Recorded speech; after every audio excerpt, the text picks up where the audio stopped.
Le soir, le bureau plongea dans son silence habituel. La plupart des employés continuaient à taper sur leur clavier, à clôturer leurs rapports et à vérifier leurs courriers. Une de ses collègues se tourna vers lui avec surprise et fit remarquer que tout le travail était déjà terminé. Chichan répondit brièvement que c'était justement pour cela qu'il partait tant. Mais un homme imposant se mit en travers de son chemin, posa sa main sur son épaule et lui rappela qu'ils avaient aujourd'hui leur fête d'entreprise tant attendue. L'homme la serrait fort dans ses bras et a compris que So avait décidé de ne pas participer à cette fête tant attendue. Et So comprend bien que sans lui, la fête ne sera pas la même. Le personnage principal s'est mis en colère et leur a dit d'aller s'amuser, les traitant de chiens de fête d'entreprise. Il a précisé que s'il avait moins de travail, il serait peut-être parti avec eux. Mais il travaillait dur ici tous les soirs, et aujourd'hui, pour la première fois, il partait à l'heure. Mais soudain, une fille l'arrête et lui fait comprendre qu'elle voit tout très bien, et qu'ils ont tous travaillé si dur ces derniers temps. Il était ravi, car la seule personne qui le comprenait était Li Chichen. Mais tout a soudainement changé et Li s'est mise à crier qu'il devait en boire, et oublier tous ces jours où ils avaient retravaillé dur. So s'est immédiatement pris la tête entre les mains et a réalisé qu'elle ne le comprenait pas non plus. Et c'est vrai, à force de faire des heures supplémentaires, tout le monde avait perdu la tête. Et il ne comprenait pas comment il avait atterri dans cette bande de fous et de bourreaux de travail. Il avait délibérément choisi la fonction publique pour pouvoir travailler tranquillement et bien se reposer. Mais avant de sortir, il a vu qu'un homme était venu les voir. Et So s'est souvenu que c'était le même visiteur qui était venu cet après-midi. Et il avait l'air méchant. Il fallait maintenant se dépêcher de le mettre dehors. So s'approcha et informa l'homme qu'il était déjà venu aujourd'hui. Et comme il l'avait déjà dit, c'était un ordre venant d'en haut, et il ne pouvait rien y faire. Li avait également entendu leur conversation et décida de s'approcher. Mais So demanda à l'homme de revenir une autre fois, car il était déjà tard. Mais l'homme s'est montré grossier et a demandé au jeune homme pourquoi il l'ignorait. So a répondu qu'il ne l'ignorait pas, que c'était en fait la procédure. Li s'est également approché et s'est adressé à l'homme pour lui expliquer que le centre était fermé pour la journée et que s'il avait des questions, il pouvait revenir le lendemain. Mais l'homme n'a pas continué à discuter avec eux et, sortant un couteau, il a commencé à frapper So et à lui demander pourquoi il l'ignorait. Il est devenu fou furieux et a tout reproché à So. Il a expliqué qu'ils auraient dû l'aider et qu'on ne pouvait pas vivre ainsi. Vivant les dernières minutes de sa vie, So ferma lentement les yeux et réfléchit à ce que cet homme racontait. Il voulait simplement travailler tranquillement et bien se reposer. Mais tout a changé dans les minutes qui ont suivi, il a ouvert les yeux et s'est retrouvé dans un autre monde. Mais en touchant son ventre, il a compris que tout allait de bien. Tout avait changé ce jour-là. Après avoir été gravement blessé, il avait perdu connaissance puis s'était retrouvé dans un autre monde. Et maintenant, il faisait à nouveau ce cauchemar, et il semblait que beaucoup de temps s'était écoulé depuis cette blessure. Dans ce monde, on l'appelait Ilmok. Mais soudain son oncle s'adressa à lui et lui demanda d'aller chercher de l'eau. Ilmok ne fit pas attendre longtemps son oncle Tn et courut immédiatement chercher de l'eau. Il se souvenait qu'1 an s'était écoulé depuis qu'il avait été poignardé par ce visiteur violent. On lui avait donné une seconde chance dans la vie, et il s'était retrouvé dans le corps d'une autre personne, dans le monde des arts martiaux. Heureusement, grâce au souvenir d'Ilmok, le garçon dans le corps duquel il s'était retrouvé, il n'eut aucun mal à s'adapter. De plus, il travaillait comme domestique dans une auberge, et sa devise dans sa vie antérieure était de travailler avec modération et de se reposer avec modération. Il était donc parfait pour ce nouveau travail. Il pensait pouvoir travailler tranquillement et paraissait éternellement, mais cela ne dura pas longtemps. Son avenir partit en fumée. Levant la tête, il vit que quelque chose brûlait au fond de la forêt. Pendant ce temps, leur auberge avait pris feu. À ce moment-là, un vieil homme se tenait devant le feu et observait. Ilmok accourut avec des seaux et se demanda, sous le choc, pourquoi leur auberge avait pris feu. Ilmok décida que cela ne lui ressemblait pas du tout. Et après s'être versé un bol d'eau sur la tête, il se souvint qu'il devait d'abord sauver les gens. Il demande à son oncle Tn de patienter encore un peu. Il allait le sortir de là immédiatement. Mais le vieil homme, voyant que le jeune homme avait décidé de se jeter dans le feu, dégaina son épée et la pointa vers son visage. Ilmok était sous le choc et criait qu'il fallait se dépêcher de sauver les autres. Mais le vieil homme lui fit savoir d'une voix calme que l'aubergiste était déjà mort. Et pour lui, les nouilles étaient insupportablement dégoûtantes. Ilmok comprit immédiatement que ce vieil homme avait tout brûlé pour une telle raison. Mais le vieil homme continuait à dire que ce n'était pas une bêtise et que les nouilles étaient immondes. C'est pourquoi il avait brûlé cet endroit. Et il estime qu'un tel garçon n'a pas sa place parmi les domestiques ordinaires. C'est pourquoi il a décidé de lui donner une chance, de devenir son apprenti. Et si le garçon refusait maintenant cette offre, il mourrait à l'endroit où il s'était arrêté la dernière fois. Ilmok serra le poing et fut soudainement submergé par le souvenir de la fois où il avait failli mourir. À l'époque, il avait suivi les règles, mais on l'avait poignardé pour les avoir ignorées. Et ici, quelqu'un tue pour de mauvaises nouilles et brûle l'auberge. Le vieil homme tenait toujours son épée devant le visage du garçon et attendait une réponse. Ilmok se mit en colère et, traitant le vieil homme de vieux crouton, il n'était plus disposé à supporter cela. Il décida de lui demander si, en brandissant son épée, tout se passerait comme le disait le vieil homme. Et maintenant, il allait lui faire savoir qu'il n'écouterait jamais un fou comme lui. Ilmok lui demanda de lui rendre sa vie tranquille. Mais soudain, en une seconde, tout changea, et un coup fut porté directement à la tête du jeune homme. Ilmok ne s'attendait pas à un tel revirement de situation, et s'évanouit immédiatement. Le premier disciple du vieil homme avait fait cela pour que le garçon ne dise pas de bêtises. Mais Ilmok sentait tout de même qu'à la différence de la dernière fois, il ressentait un certain soulagement. Il l'aurait dit à ce moment-là. Il voulait simplement travailler tranquillement et bien se reposer. Mais tout lui était si difficile. L'élève décida de demander à son maître ce qu'il devait faire de lui. Sans réfléchir longtemps, le vieil homme lui ordonna de l'emmener. Se remettant en route, Ilmok ouvrit les yeux dans la charrette et se mit à crier de peur. Le vieil homme se trouvait à proximité à ce moment-là et vit qu'il s'était réveillé. Ilmok n'arrivait pas à croire qu'il était encore en vie. Après avoir crié sur le vieil homme, il était persuadé qu'on allait le tuer. Le vieil homme s'excusa soudainement pour avoir menti. Ce n'était pas lui qui avait causé du tort à l'auberge. En entendant ces mots, Ilmok fut choqué et ne comprit pas où était la vérité. Mais le vieil homme lui expliqua que le véritable coupable était l'alliance militaire. Il l'avait piégé lorsqu'il était entré par hasard dans cette auberge, et il s'était vain servi de cela comme prétexte pour unir leurs forces. À ce moment-là, Ilmok pensa que le vieil homme avait perdu la tête, mais il ne pouvait pas simplement ignorer ses paroles. Et d'après ce qu'il avait vu, les alliances vertueuses comme les alliances démoniaques n'étaient en réalité que des bandes de brigands. Le héros principal décida de demander pourquoi il avait menti. Le vieil homme répondit qu'il voulait voir sa vraie nature. Ilmok ne comprit rien et demanda des explications. Mais le vieil homme expliqua qu'il valait mieux mourir que de devenir l'élève de l'ennemi. C'est ce qu'il voulait voir dans ses yeux. Comme il le pensait, son intuition sur les gens ne l'avait pas trompé. Ilmok ne le comprenait pas et continuait à penser que le vieil homme avait perdu la tête. Mais en plus, le vieil homme dit que le jeune homme n'avait pas d'autre choix. Il aurait raconté à tout le monde qu'un terrible ennemi l'avait attaqué. Mais cet ennemi avait épargné le simple serviteur qu'il était. Et après cela, il l'aurait certainement tué et aurait donc livré tout mission sur le dos du vieil homme. Il ne lui restait donc que deux options. Devenir disciple ou mourir aux mains de l'alliance guerrière. Ilmok se leva et décida de demander le nom de son maître. Le vieil homme remarqua que le ton de son futur disciple avait changé. Le vieil homme se présenta et dit qu'il s'appelait Ekrenilvi. Ilmok réfléchit aussitôt, mais ne se souvenait pas d'un tel nom.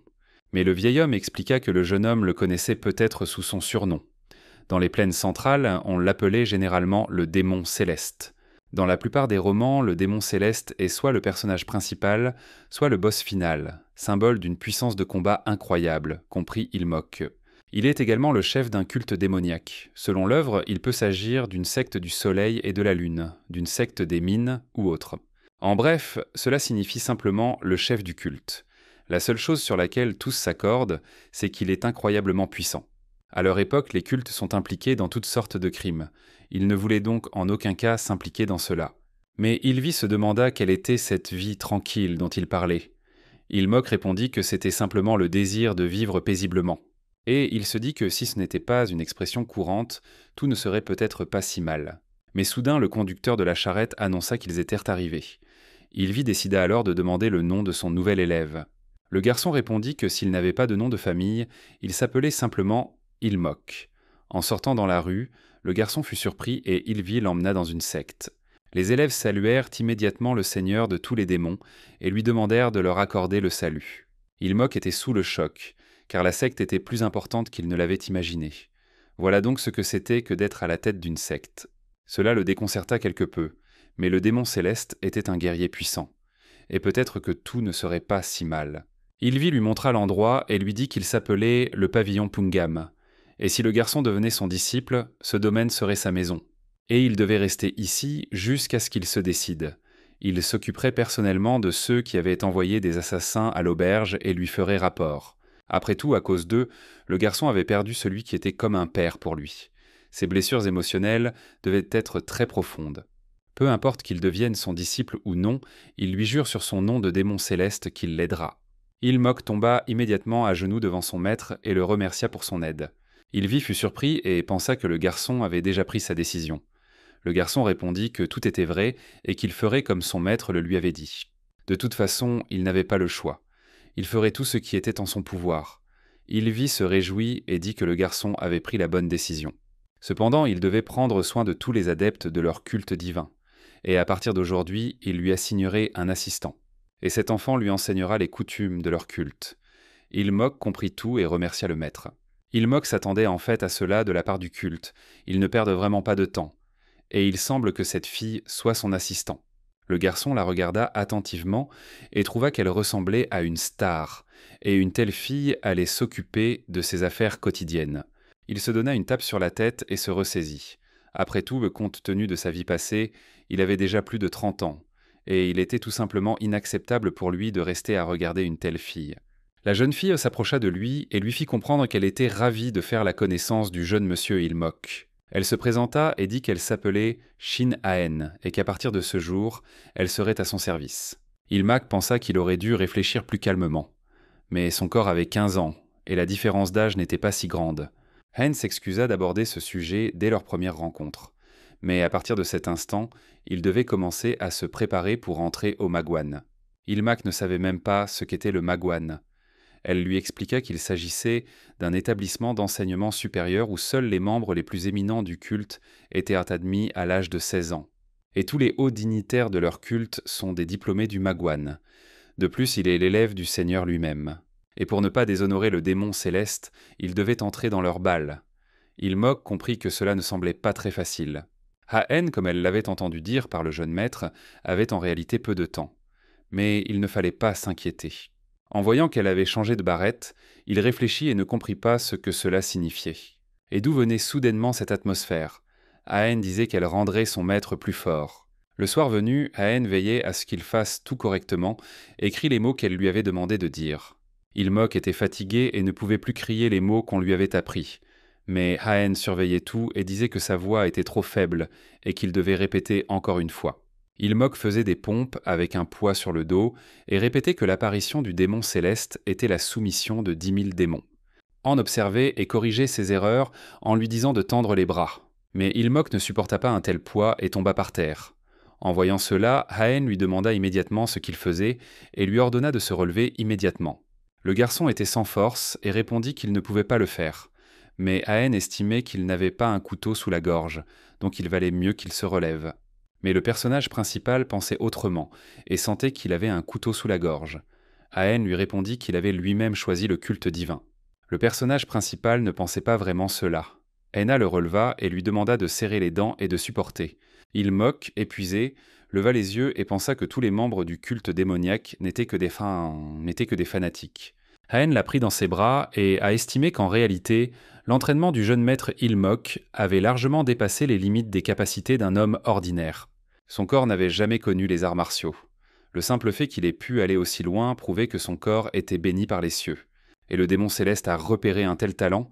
Comment pouvait-elle ne pas vénérer le démon céleste? C'était tout simplement la conquête de 10 000 démons. À la tombée de la nuit, Ilmok se réveilla et ne comprit pas où il se trouvait. Il se souvenait s'être entraîné avec Aen. Levant la tête, il vit que Aen se trouvait derrière lui et soignait son dos avec ses techniques. Il prit peur, sauta hors du lit et se réfugia dans un coin. Aen resta les mains en l'air, ne s'attendant pas à une telle réaction. Aen expliqua que pendant que le jeune maître se reposait, elle avait effectué la procédure de Chungangel. Il s'agit d'une technique de guérison dans laquelle les points de pression sont remplis d'énergie interne. Et ce n'est pas tout. Elle demanda au jeune homme de se recoucher sur le ventre. Ilmok a commencé à la considérer comme une fichue instructrice. Et il n'avait pas besoin d'un tel Chungangel. Elle voulait simplement le réparer au plus vite pour pouvoir à nouveau le faire courir comme un chien. Il en avait vraiment assez de cette merde dans sa vie passée. Il se mit à crier qu'il n'avait pas l'intention de vivre ainsi. Elle était obligée de lui accorder une pause au moins une fois par demi-sijin, et quoi qu'elle dise, il défendrait son droit au repos. Mais Aen répondit que sa demande était rejetée. Il avait maintenant 15 ans. Il ne restait plus qu'un an avant l'examen d'entrée au Magwan. Et il n'avait pas le temps de se reposer. Ilmok était surpris que tout continue ainsi, et il pensait qu'il allait mourir d'épuisement. Mais Aen lui fit savoir qu'il n'était pas du genre à se laisser abattre par une telle situation, et si cela arrivait, elle le suivrait avec joie dans la mort. Et même devenue un esprit, elle continuerait à le servir. Ilmok commença à la considérer comme une fanatique, et il voulait qu'elle cesse de parler si calmement de son enterrement avec lui, en feignant la dévotion. Mais curieusement, ces paroles lui donnèrent une idée. Il était nerveux, mais il semblait n'avoir pas d'autre choix. Ilmok décida qu'il était inutile de discuter, et puisqu'il devait vivre ainsi, il valait mieux qu'il renonce à tout. Hen ne comprit pas ce qu'il voulait dire par là. Ilmok expliqua qu'il disait qu'il déshonorerait son maître pour le reste de sa vie, puis qu'il mourrait tout simplement. Je me demandais ce qu'elle allait faire, mais Aen a décidé de lui demander s'il allait le regretter. Ilmok répondit avec assurance que oui. Et bien sûr, cela ternirait sa réputation si elle se retrouvait avec un élève aussi médiocre, mais ce n'était clairement pas son problème. Hen se demanda pourquoi il pensait qu'elle allait rester les bras croisés. Ilmok pensait que cela ne mènerait à rien, et qu'elle n'aurait d'autre choix que de le tuer. Hen bondit immédiatement dans les airs, traversa la pièce d'un saut, l'attrapa par la gorge et répondit que c'est ce qu'elle ferait. Et s'il osait jeter le discrédit sur le nom du démon céleste, elle le détruirait personnellement. Ceux qui ne connaissaient pas la vérité pourraient alors la considérer comme une hérétique, mais cela lui était égal, car elle donnerait volontiers sa vie pour lui. Ilmok sourit et pensa que le maître lui avait assigné une hérétique. Aen ne le laissa pas parler ainsi et lui donna un coup de poing dans la poitrine. Ilmok pensait que cette manœuvre audacieuse était la bonne décision. Et à bien y réfléchir, on ne lui avait pas simplement assigné une hérétique, mais une hérétique prête à le tuer. Et son seul avantage était son statut d'élève du démon céleste. Il estimait que cela aurait discrédité l'héritage du grand maître. Et pourtant, elle avait l'intention d'étouffer l'affaire au prix de sa vie. Et pour utiliser cela à son avantage, il a dû jouer la comédie. Mais à quoi pensait donc le maître ? Il voit maintenant que la fanatique a mordu à l'hameçon. Ilmok décida de dire qu'il n'avait pas dit qu'il ne s'entraînerait pas. Il n'avait besoin que de 2 choses. La première condition était une pause de 15 minutes toutes les heures d'entraînement. La deuxième, 7 heures de sommeil garanties. Aen a décidé de savoir si cela lui suffirait. Le garçon a répondu que c'était tout à fait suffisant. Et si elle lui garantissait cela, il s'entraînerait assidûment. Après tout, lui non plus ne voulait pas être un fardeau pour son professeur. Aen comprit tout et il dit qu'il s'entraînerait assidûment. Et il doit tenir sa parole. Elle allait maintenant terminer en appuyant sur ses points d'acupuncture. Il devait s'allonger sur le ventre. Ilmok avait déjà pensé qu'il n'aurait pas dû insister autant. Le lendemain, pendant l'entraînement avec le démon céleste, le professeur arriva. En voyant son futur élève épuisé, il comprit qu'il s'était entraîné avec acharnement. Hen expliqua que c'était grâce à l'excellente concentration du jeune maître Ilmok. À ce rythme, il maîtriserait sans difficulté les bases des techniques externes. Ilmok pensait qu'il maîtriserait tout, et il aurait été étrange qu'il ne réussisse pas après une année d'entraînement. Et sans ces pauses, il serait déjà mort de fatigue. À chaque fois, Aen le soulevait à la fin de l'entraînement et l'emmenait dans sa chambre. Mais le maître Ylvi l'informa qu'à partir d'aujourd'hui, il étudierait les arts démoniaques avec lui. Ilmok comprenait qu'ici, dans le culte du démon céleste, le mot démoniaque n'avait pas de connotation négative. Il incarnait l'essence même de l'humanité et la force qui protège les gens simples et punit le mal. Les arts démoniaques étaient donc simplement le nom générique donné aux techniques de combat du culte du démon céleste. Et peut-être sont-ils différents des arts martiaux hérétiques dont il avait entendu parler dans sa vie antérieure. Cependant, il n'avait pas l'intention de faire aveuglément confiance à quoi que ce soit dans ce maudit culte. Ilmok leva la main car il avait une question. Il décida de demander si les arts démoniaques avaient des inconvénients. Ylvi ne comprenait pas cela et ne pensait pas qu'il y avait des inconvénients dans les techniques de leur culte divin. Il expliqua qu'en réalité, elles n'avaient que des avantages, car les progrès étaient très rapides. Le garçon comprit qu'il n'y avait pas de problème. Mais le maître lui dit qu'il pouvait y avoir des effets secondaires. C'est pourquoi le risque de déviation du QI est grand, mais quelqu'un comme lui peut y faire face. Ilmok pensait qu'il fallait le dire tout de suite. Il a dit que, au cas où, on pouvait se renseigner à l'avance sur les types d'arts martiaux et leurs effets secondaires. Le maître était d'accord avec lui et avait l'intention de tout lui expliquer. Il devait donc écouter attentivement et faire son choix. Il existe un art du sabre démoniaque explosif. C'est une technique de sabre destructrice, capable de détruire des sommets montagneux. Et son effet secondaire est des problèmes de contrôle de la colère. Vient ensuite l'art démoniaque des mains nues. Il s'agit d'une technique glaciale et cruelle, capable de geler tout ce qui l'entoure en un instant. Et l'effet secondaire est un problème d'hypersexualité. Le troisième est l'art du sabre de l'âme folle. Il s'agit d'une technique du sabre qui surpasse les 24 formes du prunier en fleurs par ses mouvements imprévisibles. L'effet secondaire est des hallucinations auditives et visuelles. Ilmok ne savait pas quoi choisir. D'un côté, les arts martiaux, de l'autre, un trouble mental. Ilmok se demande si le maître avait étudié tous ces arts martiaux. Ilvi répondit qu'il allait les étudier et ne comprit pas pourquoi il lui posait cette question. À ce moment-là, le garçon ne comprenait pas si le professeur était sérieux avec lui. Tout le monde l'appelle le démon céleste, mais en réalité, c'est un asile ambulant. Le professeur lui dit qu'il n'y avait pas lieu de s'inquiéter. Les effets secondaires des arts démoniaques peuvent être surmontés. Les arts martiaux démoniaques sont divisés en 3 niveaux. Le premier niveau est l'entrée dans le démon, et c'est le début du chemin. Le deuxième est la limite du démon, et c'est là que les effets secondaires atteignent leur apogée. Enfin, lorsqu'il se débarrasse des effets secondaires, c'est le dernier niveau de maîtrise du démon.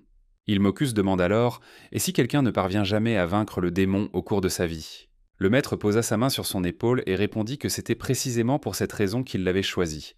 Le garçon se souvenait-il de la première fois où son maître l'avait testé ? Si le cœur de l'élève était pur, il pourrait vaincre le démon.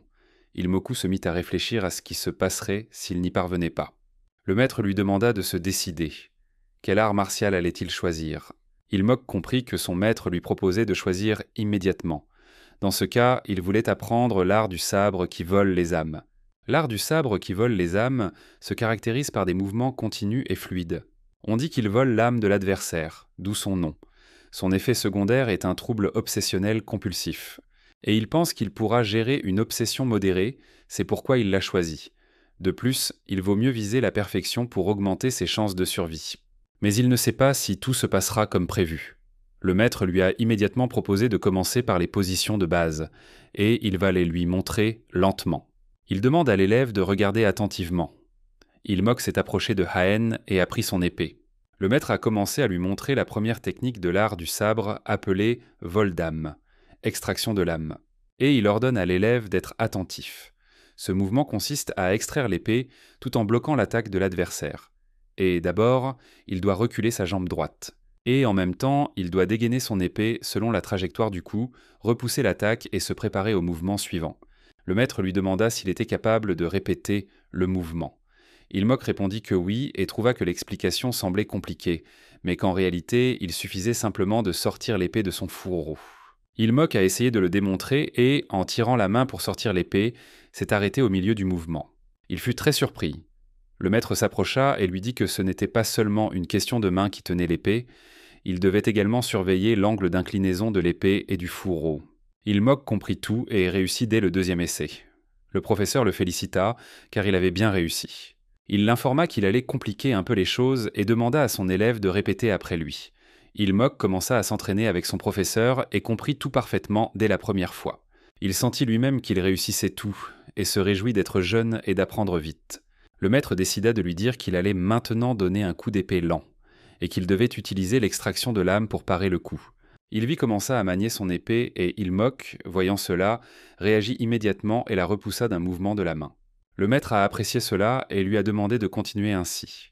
Ilmok n'a pas cessé et a tout repoussé. Ilmok comprit soudain qu'il n'avait pas travaillé cette position, mais qu'il bloquait les coups instinctivement. À partir de là, il se considéra comme un génie. Le soir venu, le maître lui dit qu'il avait maîtrisé les bases de l'extraction de l'âme, et qu'il avait fait du très bon travail. Ilmok, en sueur, remercia son maître. Il voyait ses mains trembler et ne comprenait pas si c'était vraiment son corps.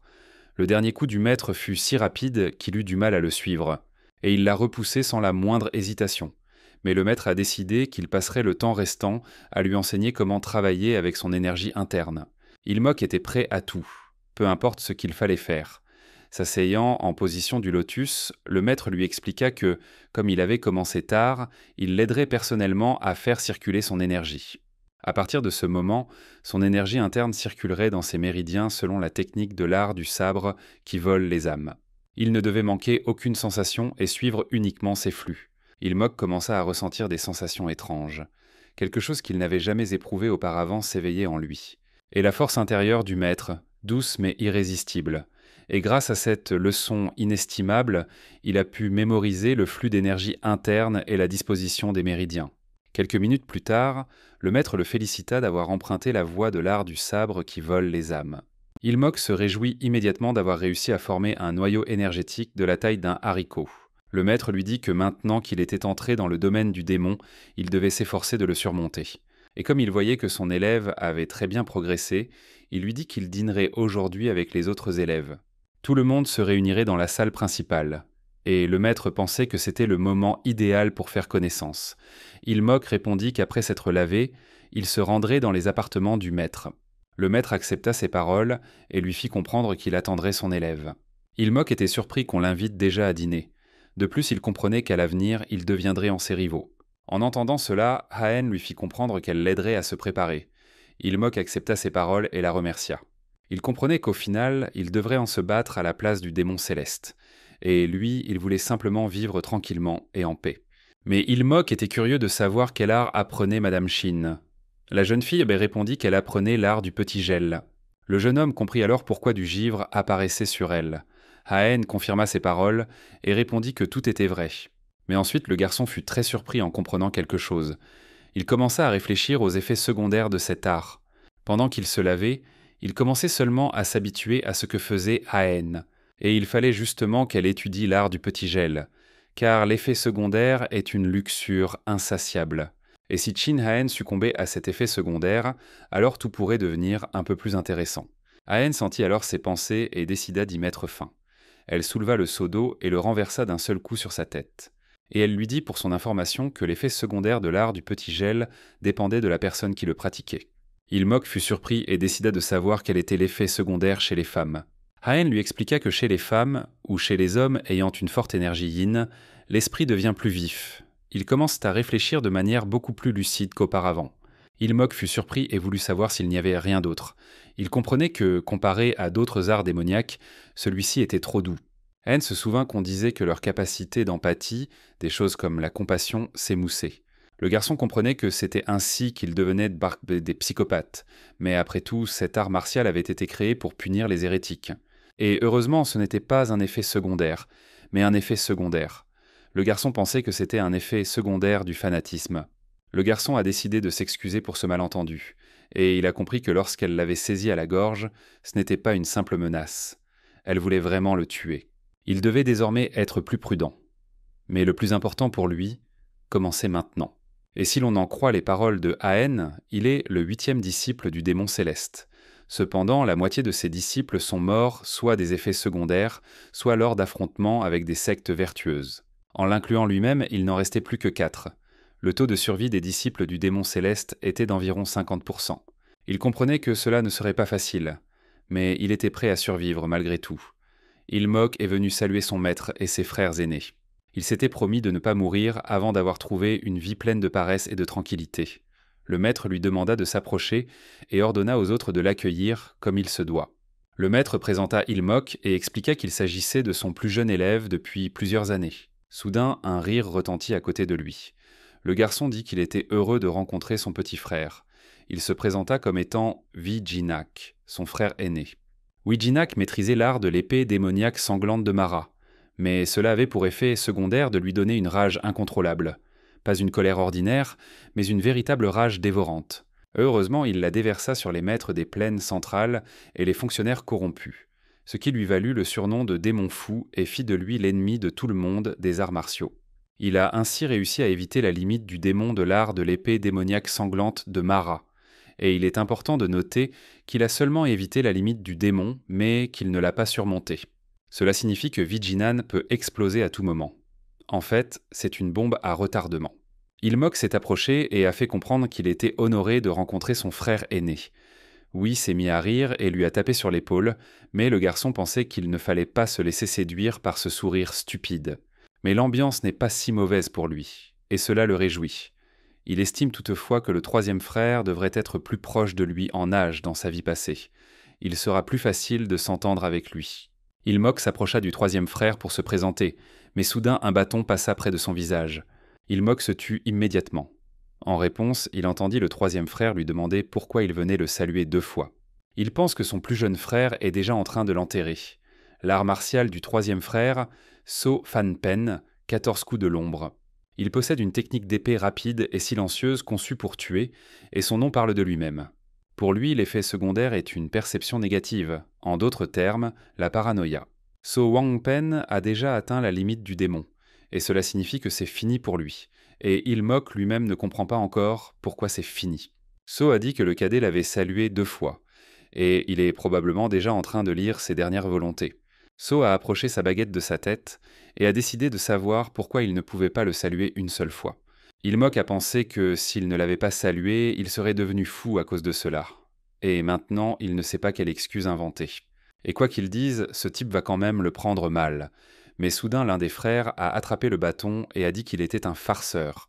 Il estime que la faim a rendu le 3e frère trop méfiant, et il lui a donné de nouveaux bâtons pour manger.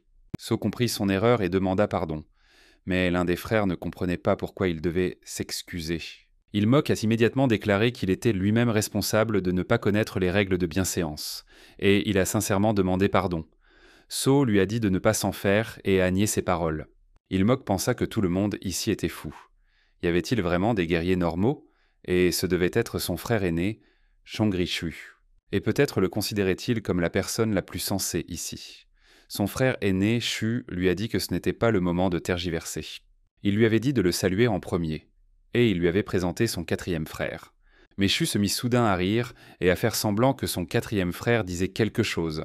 Il-mok le regardait comme s'il était idiot et ne comprenait pas à qui il s'adressait. Après tout, le 4e frère était mort au combat contre les sectes vertueuses, et soudain il se souvint de quelque chose. Il se souvint que l'art martial de Chongri-shu était une épée qui rendait fou. Shu décida soudainement de demander à son petit frère pourquoi il restait là sans rien faire. Il-mok comprit que son effet secondaire était des hallucinations et des voix, en un mot, la schizophrénie. Shu commença à ordonner à son cadet de saluer son 4e frère. Mais soudain, Vi se mit à rire et déclara que le 6e frère s'ennuyait du 4e depuis son enfance. Shu s'excusa et fit mine de ne pas avoir remarqué qu'il s'était encore trompé. Il fit comprendre au plus jeune que tout allait bien. Le professeur n'a pas pu s'empêcher de dire qu'il était touchant de voir cette affection fraternelle. Il-mok ne savait pas si ce dîner allait se passer normalement. Assis à table, il commença à sentir qu'il mourait de faim. Il avait en effet sauté le dîner et pensait qu'il s'agissait d'un véritable banquet. Et puisque c'était une réunion, peut-être qu'on lui donnerait à manger. Soudain, le professeur décida de demander à ses fils où en était l'affaire. Vi répondit qu'il ne devait pas s'inquiéter. Dans le quartier qu'il avait inspecté, tout était calme. Il-mok était en colère et rêvait qu'il mange pour l'amour de Dieu. Ne savent-ils donc pas que même un chien ne dérange pas pendant le repas? Et pourquoi parlaient-ils encore du travail pendant le dîner? Vi voyait que leur cadet ne comprenait pas de quoi il s'agissait. Et comme il allait devoir y participer de toute façon, il allait lui expliquer. Il-mok répondit au professeur qu'il l'écouterait attentivement, comme s'il avait le choix de ne pas s'asseoir à table avec eux. Le professeur a expliqué que dans leur culte, le démon céleste et ses disciples effectuent périodiquement des inspections. Lors de la dernière, alors que le professeur était entré dans une auberge qui lui plaisait, il s'y trouvait par hasard. Et pour sa sécurité, le maître a dû retourner au culte plus tôt que prévu. C'est pourquoi, afin d'écouter les rapports des disciples qui avaient terminé l'inspection et de le présenter à ses frères aînés, le maître avait organisé cette réunion. Il dira donc que tout est clair, et ce sera tout. Le maître était curieux de savoir ce que pensait leur cadet. Il-mok ne comprenait pas ce que le maître voulait dire. Le maître voulait qu'il entende son opinion sur ce dont il venait de discuter, et ce qu'il pensait de la façon dont leur culte prenait soin du peuple. Et en tant que personne extérieure, son regard neuf l'intéressait. Peut-être avait-il des suggestions pour améliorer les choses. Il-mok remarqua que ce qu'il avait prévu allait se produire. Ses frères aînés, comme tout le monde ici, n'ont qu'une seule idée en tête, et pour le pouvoir, ils n'hésiteraient pas à recourir aux armes. Mais il est désormais Il-mok, et non plus So-chi-shun. Qu'ils se battent entre eux autant qu'ils veulent, cela lui est égal. Pendant ce temps, il allait simplement profiter de la vie et vivre à son gré. Et bien sûr, des gens comme Shin Ha-en ne laisseront pas passer cela. C'est pourquoi, à partir d'aujourd'hui, il doit complètement disparaître de leur radar. Mais le pire, c'est qu'il n'a aucun intérêt pour le poste de chef de la secte, aucune intrigue. En d'autres termes, il deviendra un éternel cadre moyen. Et pour cela, il vaut mieux paraître légèrement maladroit. Ni trop intelligent, ni trop remarquable. Et il est simplement un novice trop zélé, plein d'enthousiasme.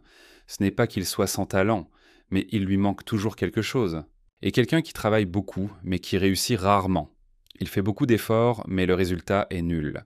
Il deviendra ainsi ce qu'on appelle un excellent élève et un perdant. Heureusement, il a la réponse idéale pour ce rôle. Et ce système fastidieux d'évitement des responsabilités. Ilmok a décidé qu'il fallait avant tout mettre en place un système de reporting strict et des formulaires de rapport standardisés. Il était conscient que c'était la seule et unique bureaucratie coréenne. Les supérieurs vérifient en toi les rapports, tandis que les subordonnés se contentent d'exécuter les ordres. Ainsi, les frères aînés n'auront pas à s'occuper personnellement des affaires courantes. Deuxièmement, il fallait diviser le travail en tâches hautement spécialisées. Mais il fallait aussi procéder périodiquement à une rotation des élèves entre les régions et les départements. Sinon, si vous restez trop longtemps au même endroit, la corruption s'installera. Grâce à la rotation des postes et des régions, ils ne laisseront pas les élèves s'entendre avec les autorités locales. Et s'ils disposent d'une structure hiérarchique claire, le transfert des dossiers ne posera aucun problème. Dans ce cas, la rotation ne posera aucune difficulté. Ces deux mesures se complètent parfaitement. En bref, c'est un système parfait. Mais soudain, il s'est mis à réfléchir et n'a pas compris le sens de tout cela. Les départements séparés et les rapports interminables sont à l'origine de toute l'irresponsabilité. Le travail sera bloqué pendant que les rapports circuleront entre les instances, et les rapports qui descendent d'en haut ne seront qu'un prétexte pour rejeter la faute sur les autres. Et puis il y a aussi la rotation des départements, qui va expliquer toutes les subtilités lors du transfert des dossiers. Il pense qu'il suffit d'étudier les anciens rapports et que tout ira bien. Mais c'est déjà bien si son prédécesseur laisse quoi que ce soit. Il est temps de remettre ce novice naïf à sa place, et de lui montrer à quel point la réalité est différente de ses fantasmes, et ce qui se passe quand l'enthousiasme prend le pas sur le bon sens, et pour cette leçon, il est même prêt à recevoir une gifle. Vi s'approcha de lui d'un air menaçant, posa sa main sur sa tête et se mit à rire en disant que leur cadet était beaucoup plus intelligent qu'il ne le pensait. Il a même envisagé la possibilité d'une collusion entre les dirigeants, un système qui tient même compte de la doctrine de leur culte. Ilmok ne comprenait pas ce qui se passait avec son frère. Ce n'était pas ce qu'il voulait dire. Mais le maître voyait à quel point il recherchait la perfection, et il semblait que les effets secondaires de l'art de l'enlèvement d'âme commençaient déjà à se faire sentir. Et quand on y pense, il n'avait pas pratiqué les arts martiaux depuis un jour, mais son esprit et son intuition étaient tout aussi vifs. Il lui fit comprendre qu'il l'appellerait plus tard, et qu'ils en discuteraient plus en détail. Ilmok n'hésita pas et accepta. Mais le maître était déjà fatigué de parler et proposa à ses élèves d'arrêter de parler de travail et de passer à la boisson. Ilmok aurait voulu que quelqu'un mette fin à tout cela. Il estimait que la bureaucratie coréenne était peut-être dépassée, mais comparée au chaos du monde des arts martiaux, elle était un modèle d'ordre. Et comme il l'apprit plus tard, il n'y avait aucun système dans le culte démoniaque. C'était de la pure folie. L'ordre du démon céleste était absolu, un point c'est tout. Il avait mal évalué la situation et s'était lourdement trompé. Ilmok décida qu'il voulait sortir prendre l'air un moment. Haen lui demanda de revenir avant le début de l'entraînement extérieur, mais Ilmok comprit que, de toute façon, cela ne ferait qu'augmenter sa charge de travail. Son emploi du temps était déjà chargé et maintenant il doit encore étudier la doctrine. Et maintenant, il ne sait pas quand il pourra se reposer dans une telle situation. Et ce qu'il souhaite le plus, c'est sans doute trouver quelque chose qui lui fasse plaisir. Mais soudain il aperçut devant lui une étrange jeune fille vêtue d'une robe rouge. La petite fille, en voyant le garçon, est devenue timide. Mais Ilmok comprenait qu'il avait déjà la trentaine, et il n'était pas du genre à être intimidé par une adorable enfant. De plus, la petite fille était effrayée par l'apparition d'un inconnu. Dans une telle situation, l'essentiel était de la rassurer en se comportant comme un adulte. Ilmok décida de lui parler comme à une adulte, et, s'adressant à elle comme à une enfant, il décida de lui demander ce qu'elle faisait là. La petite fille a hésité à lui répondre et a décidé de lui montrer du doigt que sa poupée était coincée dans le rocher. Ilmok lui a immédiatement dit de lui faire confiance et qu'il allait lui retirer sa poupée. La petite fille en n'a pas eu le temps de l'avertir que l'eau était très profonde. Dès qu'Ilmok est entré dans l'eau, il a coulé au fond. Mais Ilmok savait nager et récupéra sa poupée. En réalité, il voulait juste se montrer cool. Et voilà où cela l'avait mené. La petite fille le remercia d'avoir récupéré sa poupée. Ilmok la caressa et lui sourit en retour. Mais il se dit qu'au moins, il ne s'était pas mouillé pour rien. Cependant, il se demanda ce qu'elle faisait là toute seule. En fait, la petite fille jouait simplement avec sa poupée. À la maison, personne ne joue avec elle, tout le monde ne cesse de lui répéter qu'elle doit s'entraîner. Ilmok comprit que cette petite fille était dans la même situation que lui. Il se présenta à elle et lui demanda son nom. La petite fille se présenta également et dit qu'elle s'appelait Sena. Ilmok lui proposa soudain de se revoir ici le lendemain. Sena fut surprise et n'arrivait pas à croire qu'il lui avait vraiment proposé de se revoir le lendemain. Mais ensuite, Ilmok changea d'avis et lui proposa de se voir tous les jours à midi. et elle jouerait avec lui tous les jours. Senna lui demanda de lui faire une promesse. Le garçon ne refusa pas et promit. Il se retrouverait être donc tous les jours à cette heure-là. Il lui promit d'être là demain à la même heure. Après cela, Haen remarqua que l'élève était de bonne humeur depuis quelques jours. Se pouvait-il que quelque chose de bien lui soit arrivé ? Ilmok s'entraînait et ne répondait pas à ses questions. Il décida de mettre cela sur le compte du fait que les cours se passèrent très bien. À ce rythme, il maîtriserait la doctrine en 6 mois. Eina pensa que monsieur avait raison. Mais Ilmok ne comprenait pas ce qui pouvait bien se passer d'autre. Finalement, il mentit sans s'en rendre compte. Mais si Haena l'apprenait, elle ne le laisserait certainement pas voir Senna. Et il protégerait à tout prix son temps libre, court et précieux. Soudain, le professeur s'approcha d'eux et leur annonça une bonne nouvelle. Les élèves tombèrent immédiatement à genoux et saluèrent le seigneur des 10 000 démons. Le professeur a expliqué que l'idée précédente de l'élève était vraiment bonne. Cependant, elle était un peu éloignée de la réalité de leur culte. Il valait mieux qu'il examine le culte de ses propres yeux et propose des améliorations. Mais même si son entraînement se passait bien, passer trop de temps à s'amuser nuirait à son activité principale. Ilmok répondit à son maître qu'il n'était pas encore parfait et qu'il avait encore beaucoup à apprendre. En entendant cela, le maître lui ordonna de partir dès le lendemain. De plus, si Haen l'accompagnait, il pourrait s'entraîner pendant le voyage. Ainsi, il n'aurait pas à s'inquiéter de prendre du retard. En fait, c'est ce qu'Ilmok déteste le plus. Le maître mit cette conversation de côté et dit qu'aujourd'hui, ils allaient étudier la technique du pas et de la lévitation. Le temps était compté, il ne fallait donc pas prendre de retard. À ce moment-là, Ilmok commença à s'ennuyer de Senna. Pendant ce temps, elle était également à l'entraînement et le professeur lui demanda ce qu'elle faisait. Elle lui ordonna de se concentrer. Senna reprit ses esprits et s'excusa. Elle se mit immédiatement à s'entraîner à frapper des planches de bois avec ses doigts. Haen l'observa attentivement et décida soudainement de lui parler. Mais elle changea d'avis à la dernière minute. Elle lui a ordonné de continuer à s'entraîner jusqu'à son retour. En voyant qu'elle était partie, Senna se sentit triste. Elle réalisa qu'elle avait failli enfreindre la tradition sans s'en rendre compte. C'était maintenant le moment le plus important, et elle demanda pardon à Senna. Mais celle-ci était si douée qu'elle brisa la planche en plusieurs morceaux d'un seul coup. Elle demanda à Dieu que Senna fasse preuve d'un peu de patience, mais Senna était déjà prête à tout et tout lui réussissait. En regardant ses ongles, elle a vu qu'ils étaient tous couverts de bleu après ces coups si violents. Le lendemain, Ilmok a réalisé qu'il partait. Et bien sûr, il n'avait pas le temps d'avertir Senna. S'il avait su où vivait sa famille, il aurait au moins pu leur laisser un mot. Il demanda mentalement pardon à Senna. Il reviendrait bientôt, elle devait encore patienter un peu. Soudain, un jeune homme s'approcha d'eux et leur dit qu'il était ravi de faire leur connaissance. Il se présenta sous le nom de Chang-ho. Il avait pour mission de protéger le jeune maître Ilmok. Le garçon suivant se présenta également et dit qu'il s'appelait Guang Muel. Ils espéraient pouvoir bien s'entendre avec le jeune maître. Ilmok leur répondit de la même manière et comprit que c'étaient les personnes que son professeur avait chargées de l'accompagner. Le maître lui-même ne les accompagnerait pas. C'était en fait une excellente nouvelle. Il pourrait faire semblant d'inspecter les lieux tout en se reposant. Il décida d'acheter un cadeau à Séné. Il ne savait même pas ce que les enfants aimaient dans le monde des arts martiaux. Mais soudain, avant d'entrer dans la calèche, Haen l'arrêta et lui dit qu'il ne voyagerait pas en calèche. Il courait à côté d'eux. Ilmok était surpris et ne comprenait pas ce que disait Madame Chin.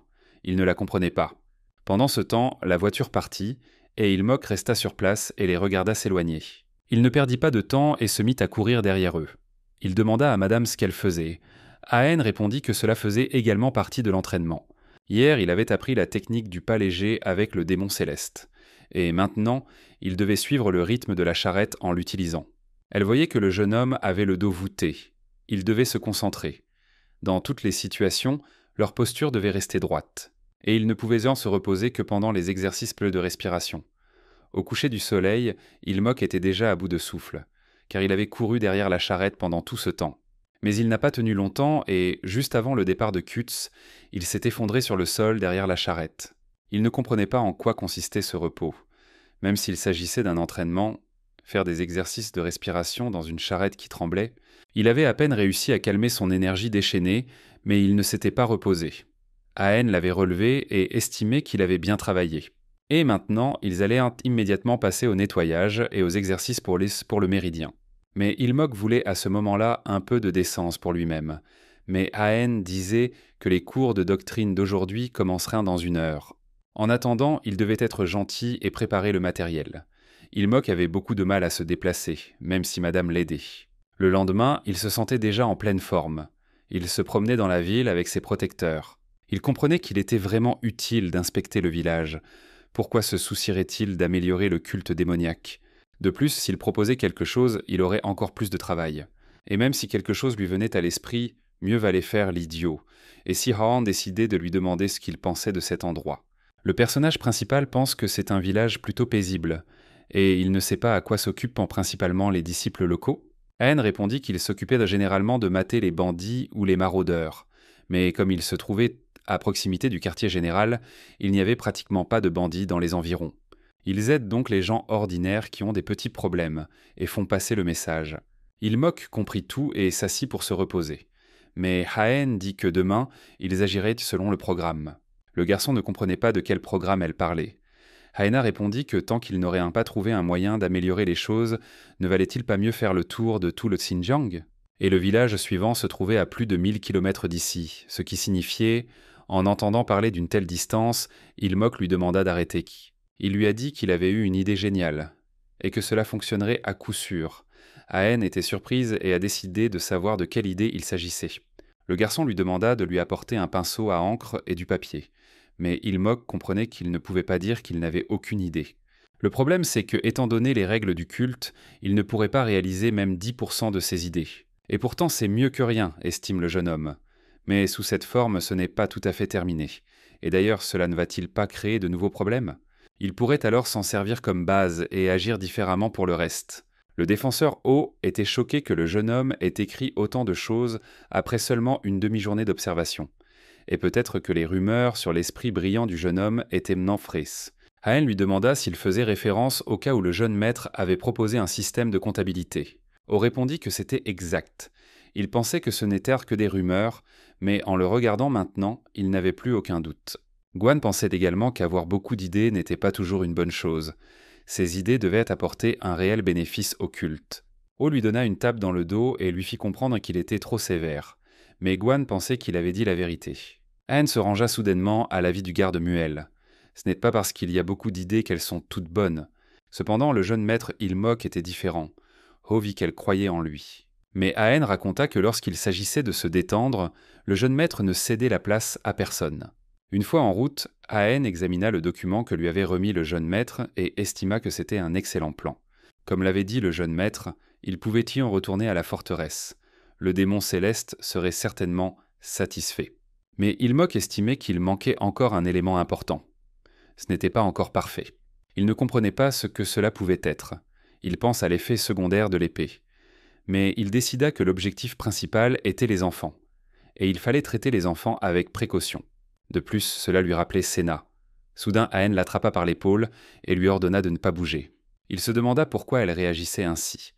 Eren ouvrit la porte du chariot et vit des bandits à cheval qui s'approchaient d'eux. Et bien qu'ils soient trop organisés pour être des bandits, il s'agissait probablement de déserteurs. Et les gardes devaient avoir l'intention de les anéantir d'un seul coup. Tout ce qu'ils avaient à faire, c'était d'observer tranquillement depuis leur position. À ce moment-là, Ilmok se mit à réfléchir et Haen ne parvint pas à le joindre. Les bandits encerclèrent la charrette et le chef décida déjà qu'ils tueraient les hommes et vendraient les femmes comme esclaves. Mais l'un des bandits se mit à crier qu'ils n'avaient donc jamais voulu devenir des bandits. Ils avaient encore une conscience. Il ordonna aux autres d'être prudents et de ne pas se blesser. Il ne voulait pas de sang inutile. Il comprenait qu'il était trop tard pour avoir des regrets. Il leur ordonna de tout leur donner, et en échange, il leur épargnerait la vie. Il avait bien sûr pitié d'eux, mais il ne pouvait pas laisser ses frères mourir de faim. Et pourtant, vraiment, si seulement ils pouvaient en vivre dignement. Guan et Ho sautèrent du chariot et se mirent immédiatement à tuer. Mais Ilmok ouvrit la porte arrière de la charrette et ordonna à Guan de ne pas tuer ce vieil homme. Mais Guan n'a pas pu s'arrêter et a décapité le vieil homme. En voyant cela, les bandits ont compris qu'ils avaient perdu leur chef. Guan a immédiatement annoncé que le chef avait été vaincu. Haen s'est également demandé si cela était vraiment nécessaire. Mais les bandits ont également appris qu'il appartenait à une secte démoniaque et ont décidé de tous les tuer. Horn vit et dit que ces deux guerriers pourraient facilement venir à bout des bandits ordinaires, mais elle ne comprenait pas pourquoi tout ce remue-ménage était nécessaire. Ilmok lui a simplement ordonné de se taire et de regarder. Guan ne s'est pas arrêté là et a continué à attaquer les bandits. Il a assommé le chef à coups de poing. Ilmok pensait que ces hommes seraient dans la touche finale de son plan. Le soir venu, le chef des bandits était allongé près d'un arbre et comprenait que le garde avait appuyé sur ses points d'acupuncture. Son corps ne bougeait plus. Ilmok s'approcha de lui et, l'appelant Hangen, lui demanda s'il s'était réveillé. Jean fut surpris et décida de demander au jeune homme comment il connaissait son nom. Mais Ilmok répondit que cela n'avait pas été difficile à découvrir. Il lui avait le tout raconté, il suffisait de demander. Gênes ne croyait pas que les gens lui avaient tout raconté comme ça. Mais Ilmok lui dit que son peuple était avide de belles femmes et de nourriture. Et d'après ce qu'il avait entendu, il avait eu un destin tragique. Un garçon plus jeune que lui avait obtenu un grade supérieur au sien grâce à ses relations. Et il lui donne des conseils en tant qu'aîné, tandis que Gênes est accusé de détournement de fonds. Il échappe de justesse à l'exécution avec ses hommes et se retrouve finalement sur les terres d'un culte démoniaque. Et même s'il avait essayé de se joindre à eux, il aurait été rejeté en tant qu'ancien militaire. Géna a décidé de savoir ce que le garçon avait en tête. Ilmok a décidé de savoir s'il était prêt à servir le culte démoniaque. Il n'en a peut-être pas l'air, mais c'est un disciple du démon céleste. Et il est parfait pour la tâche qu'il a en tête. S'il obéit, il effacera ses crimes et l'aidera à rejoindre officiellement le culte. Et n'est-ce pas ces hommes qui risquent leur vie pour lui? Et ne préfère-t-il pas travailler avec eux sans honte? Mais Gênes a décidé de découvrir ce qu'il voyait en lui pour lui faire une telle proposition. N'a-t-il pas peur d'être trahi? Ilmok répondit que pour connaître un homme, il fallait regarder ceux qui le suivaient. Et ces hommes, peut-être sont-ils stupides, mais c'est précisément pour cela qu'ils doutent qu'ils suivraient un véritable méchant. Jean comprit qu'il avait de nouveau une dette envers ses frères. Et maintenant, toutes les pièces du puzzle étaient en place. Et à vrai dire, son idée n'avait rien de grandiose. Il s'agissait simplement d'ouvrir une école. Les efforts du culte démoniaque ont réduit le nombre de bandits. Mais à cause de cela, les enfants avaient moins d'occasions de ressentir la miséricorde du culte. En conséquence, leur foi s'était affaiblie. Cette école avait été créée pour remédier à cela. Les enfants iraient à l'école et y apprendraient tout naturellement à lire et à écrire. Petit à petit, cela permettrait non seulement d'étendre l'influence du culte, mais aussi de créer un système pour former de nouveaux adeptes. Le maître regarda et trouva cela génial. C'était un plan parfait, digne de l'effet secondaire de son épée. Mais Ilmok comprenait que ce n'était pas un effet secondaire. Mais soudain, le professeur s'est intéressé à la question et a demandé de quoi il s'agissait, en montrant du doigt. Et selon son rapport, était-ce vraiment en dehors de l'enseignement? Mais Ilmok interrompit le maître et répondit que tout était correct. Son plan avait une autre particularité. Ils enseigneraient également les arts martiaux à l'école. Les arts martiaux, présentés sous le couvert d'exercices quotidiens. Le professeur a compris que l'élève proposait d'enseigner aux enfants les arts démoniaques. Bien sûr, ils pouvaient gérer les effets secondaires des arts démoniaques. Cependant, si leurs cœurs ne sont pas purs, cela ne fera qu'accroître inutilement leur souffrance. Mais Ilkong considérait qu'il ne s'agissait pas d'arts démoniaques. Ce que les enfants apprendraient, ce seraient là les bases des arts martiaux et des techniques externes. Le maître comprit que son élève proposait de sélectionner les plus doués d'entre eux et de leur enseigner les arts démoniaques. L'élève confirma ses propos, et ce n'était pas grave s'il ne parvenait finalement pas à maîtriser les arts démoniaques. Et même s'il ne s'agit que des bases, la différence entre ceux qui maîtrisent les arts martiaux et ceux qui ne les maîtrisent pas est énorme. Et les enfants formés aux arts martiaux deviendront sans aucun doute le pilier de la secte. Les déserteurs qu'ils ont recrutés en chemin les aideront dans cette tâche. Ils maîtrisent les arts martiaux militaires, ils sont plus lents mais sans effet secondaire. Ils voulaient de toute façon rejoindre la secte. Avec leur aide, l'apprentissage des bases se fera donc sans problème. De plus, ils sont parfaits pour enseigner aux enfants. Ils pourront être envoyés dans les régions où il n'y a pas de personnes appropriées pour occuper le poste de directeur de l'académie. Le professeur a félicité l'élève pour son excellent travail. Il a apporté une contribution considérable. C'est pourquoi il lui permettra de donner lui-même le nom de cette académie. Mais a-t-il déjà des idées à ce sujet? Ilmok comprenait qu'il avait trouvé l'idée de l'académie dans le monde moderne. Un endroit où l'on enseigne non seulement les arts martiaux et la préparation physique, mais où l'on forme également le caractère. Et quelque chose de similaire gagne actuellement en popularité à l'étranger, y compris aux États-Unis. Il veut que les enfants grandissent et deviennent forts, c'est pourquoi il veut l'appeler Tagan Dojang, et c'est une académie de taekwondo. Le soir venu, Ilmok est rentré dans sa chambre et s'est allongé sur le canapé pour se reposer. Anne s'est adressée au jeune homme et lui a dit qu'elle avait annulé les cours d'aujourd'hui, mais qu'il ne voulait-il pas au moins se laver avant de se coucher. Ilmok demanda à ce qu'ils s'en passent aujourd'hui. Le maître lui-même dit qu'il avait très bien travaillé, donc ils allaient faire l'impasse aujourd'hui. Han le laissa se reposer et lui souhaita une bonne nuit. Ilmok comprit que sa mission était terminée. Et demain, il allait enfin revoir Senna. Il se demandait si elle lui en voulait d'être partie sans rien dire. Après tout, il ne lui avait pas acheté un cadeau pour rien. Il espérait qu'elle se calmerait rapidement. Mais soudain, Ilmok leva la tête et vit devant lui un homme immense qui ressemblait à son frère. Ilmok décida de demander ce qui l'avait amené ici à une heure aussi tardive. Mais il ne savait pas pourquoi son troisième frère aîné était là. So répondit qu'il était accompagné d'une meute au cas où il tuerait quelqu'un par accident. Il voulait le rencontrer à leur insu. Ilmok comprit qu'il ne s'agissait pas de gardes, mais de chiens enchaînés. So entendit que le maître était très fier de son jeune frère. Et le système de comptabilité, Tagondojan n'y aurait jamais pensé. Ilmok pensa que son frère était venu ici parce qu'il était jaloux. So raconta qu'il n'avait cessé de se demander quelle était la différence entre eux. L'élève pensait que si cela continuait ainsi, il lui couperait la tête dès que quelque chose ne lui plairait pas. Mais So était arrogant et prit immédiatement la boîte des mains de son jeune frère. Ilmok comprit que son troisième frère était un type complexé. So ouvrit le cadeau et comprit tout à coup qu'ils étaient complètement différents. Et il semblait qu'il avait une histoire avec une fille. Et d'ailleurs, de qui n'aimerait pas un petit génie comme son petit frère, ce n'est pas comme son troisième frère, vieux, usé et bon à rien. Et quelqu'un comme lui n'a plus qu'à mourir. Mais soudain, il a changé et a décidé qu'il devait tuer tout le monde. Ilmok s'est levé d'un bond et a commencé à nier ses paroles. Et le troisième frère, l'homme qu'il respecte le plus après le maître, ne devrait pas parler ainsi. So fut surpris que son petit frère le respecte autant après le maître. Ilmok confirma que le maître venait en premier, suivi de son frère aîné. En réalité, c'est un homme insignifiant, qui n'est même pas sûr d'être digne d'entrer dans la salle des arts démoniaques. Et pour quelqu'un comme lui, le troisième frère aîné est un véritable modèle. Et il considère que son frère aîné est un exemple pour lui. Et celle à qui cette barrette est destinée n'est qu'une simple connaissance. Et même elle dit que les gens comme son frère aîné sont très populaires en ce moment. Ilmok a décidé d'emprunter le nom de Senna pour un court instant. So n'y croyait pas et pensait que le cadet se moquait de lui. Ilmok répondit que le maître avait dit quelque chose de similaire. On ne peut peut-être pas en juger par son apparence, mais le maître le réprimande constamment. Et à chaque fois, il dit la même chose. Qu'il doit prendre exemple sur son troisième frère aîné en tout.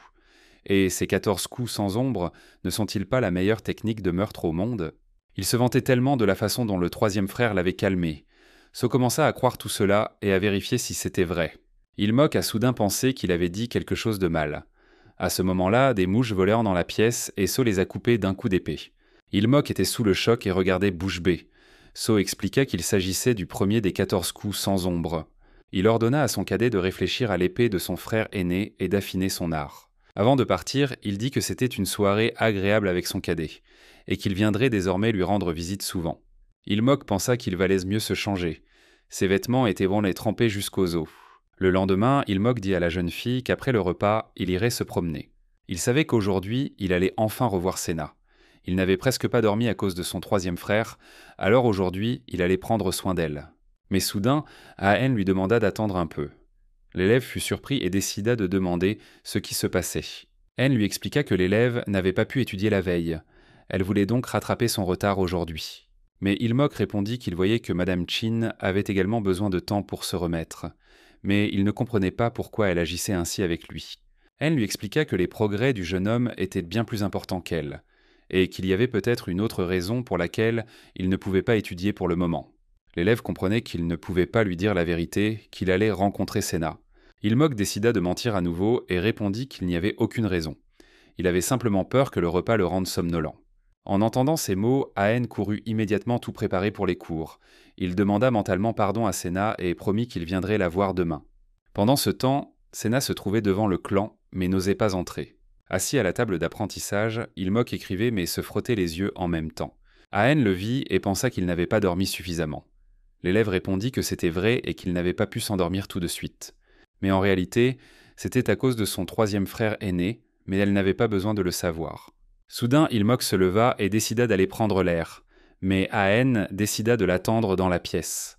L'élève pensait que le troisième frère aîné viendrait désormais le voir chaque nuit, et ces derniers 100 ans, il ne dormait pas du tout. Mais il se demandait ce que So faisait la nuit. Quoi qu'il en soit, il allait devoir trouver une solution à ce problème. Il aurait préféré être allongé dans l'herbe avec Senna plutôt que de se poser toutes ces questions. Soudain, la porte s'ouvrit et Senna se tenait devant lui. Il ouvrit les yeux et, en la voyant, ne sut pas ce qu'elle faisait là. Il ne se souvenait pas qu'elle avait toujours eu les cheveux roux. Sénat le salua. Mais Ilmok décida immédiatement de comprendre comment elle avait su qu'il était là. Et est-ce qu'elle peut se promener si tard? Sa mère va se fâcher. Mais Sénat lui a pris la main et a décidé de savoir pourquoi il l'avait abandonnée. Ils avaient promis de jouer ensemble tous les jours. Ilmok s'excusa et répondit qu'il avait une bonne raison. Hen entendit des voix étranges et décida d'écouter. Mais Ilmok décida de lui raconter comment tout s'était passé. Mais Sénat l'interrompit et lui dit qu'il n'était pas responsable. Après tout, il était l'élève du démon céleste lui-même. Sénat le jeta à terre et lui dit qu'elle comprenait tout et qu'il allait donc partir avec elle. Elle lui serra les épaules si fort et décida qu'au sein de son clan, ils mangeraient, dormiraient et joueraient ensemble. Ilmok vit qu'elle lui faisait mal et que sa force se manifestait pleinement. Il demanda à Sénat de reprendre ses esprits. Mais Sénat estimait qu'elle assumerait toute la responsabilité pour lui. Ilmok comprit que la vérité, qu'il avait fui tout ce temps, lui revenait soudainement en mémoire. Et rien que d'y penser, cela lui coupait le souffle. Le fait que Sénat ait également maîtrisé les arts démoniaques et soit devenu un membre à part entière de la secte. Soudain, Ahen s'approcha d'eux et s'adressa au jeune homme car il avait dit qu'il allait vérifier. Alors pourquoi était-il resté figé sur place? En voyant la femme, Sénat la considéra comme une ennemie et se précipita immédiatement pour la tuer. Elle a dit que c'était elle qui se dressait sur le chemin d'Ilmoka, et pour cela elle allait la tuer sans hésiter. Ahen esquiva ses attaques et comprit qu'elle était possédée par un esprit démoniaque. Ilmoka demanda à la dame de ne pas lui faire de mal. Cet enfant est simplement sous l'influence d'un démon noir. Et il lui demande simplement de la neutraliser. Ahen a saisi l'occasion et l'a stoppée net d'un coup glacial. Sénat ressentit un froid soudain dans son corps et s'arrêta. Ahen demanda au jeune homme s'il allait bien. Ilmok répondit que tout allait bien, mais que Sénat était plus importante. Et il ne comprenait pas ce qui était arrivé à cet enfant. Ahen expliqua qu'elle avait utilisé une petite technique démoniaque pour ralentir temporairement ses mouvements. Comme elle n'avait pas affecté sa circulation sanguine, elle pourrait bientôt bouger à nouveau. Mais Sénat se réveilla soudainement et commença immédiatement à attaquer la jeune femme. Ilmok la poussa sur le côté et prit tout sur lui. Ilmok a été blessé, mais Sénat a décidé de lui demander ce qu'il faisait et lui a ordonné de s'éloigner d'elle rapidement. Et s'il restait là, elle ne pourrait pas la tuer. Elle lui demanda de ne pas dire qu'ils se fréquentaient. Sénat n'a pas écouté la réponse et a décidé elle-même que c'était le cas. Elle a commencé à dire qu'il n'était pas venu la voir parce qu'il était avec elle. Mais Ilmok l'a brusquement prise dans ses bras et lui a demandé pardon, et elle était très inquiète quand il a disparu sans dire un mot. C'est parce qu'il avait une mission urgente de la part de son professeur. Il n'avait donc même pas eu l'occasion de lui parler. En fait, il avait gardé leur rencontre secrète. S'il lui en avait parlé plus tôt, elle ne se serait pas autant inquiétée. Mais alors leur relation aurait été menacée. Et il n'aimait pas ça du tout, alors il lui demande simplement pardon d'avoir été égoïste. Il a décidé de lui demander si elle le détestait beaucoup. Sénat a répondu que non, pas du tout. Et elle a commencé à s'excuser pour son épaule blessée. Ilmok lui a dit que tout allait bien et que cela ne lui faisait pas mal du tout. Mais Ahen a soudainement décidé de demander au monsieur quand il s'était rapproché de l'héritière du clan Ekren. Ilmok fut surpris qu'elle connaisse également Sénat. Il comprit qu'elle avait dit que Sénat appartenait au clan Ekren. Ahen répondit que c'était exact, et que c'était la seule petite fille du clan Ekren, et à en juger par la réaction du jeune monsieur, il ne connaissait vraiment pas les coutumes. L'élève ne comprenait pas de quelles coutumes elle parlait. Soudain, Ahen tourna la tête et vit une femme du clan Ekren s'approcher d'eux, et lui promit de tout lui expliquer en détail plus tard. Ce n'était pas le moment d'en parler. Elle comprit que la femme du clan Ekren avait tout entendu. Ilmok la vit et décida de savoir qui elle était. Ahen répondit qu'elle appartenait au clan Ekren. Et celle qui est devant, Madame Chongwa, c'est la mère de Sénat de la famille Ekren. Ilmok comprit que ce visage fâché ressemblait exactement à celui de Sénat lorsqu'elle était en colère. Sénat, comprenant que sa mère était venue la chercher, comprit qu'elle était très en colère. Ilmok promit qu'il parlerait à sa mère, et qu'elle attendrait ici un moment. Ahen a voulu savoir ce qu'il comptait faire. L'élève a répondu qu'il valait mieux commencer par lui parler. Ilmok alla à sa rencontre et lui dit qu'il pensait que le climat local devait être rude pour elle. C'était un honneur pour lui de la rencontrer. Elle se trouvait face au 8e disciple du démon céleste. Elle décida de demander à madame si elle allait bien. La dame répondit que oui. Et avant tout, elle voulait lui poser une question. Quelles étaient ses intentions envers la jeune dame? Ilmok répondit qu'il ne comprenait pas de quoi elle parlait. Mais madame lui demanda de ne pas faire semblant. Elle savait très bien que Sénat était venu ici de son propre chef pour le trouver. Cela signifiait qu'ils se connaissaient. Mais Sénat n'aurait jamais abordé quelqu'un en premier. Il s'avère donc que le jeune homme avait une intention particulière et qu'il a enfreint les coutumes.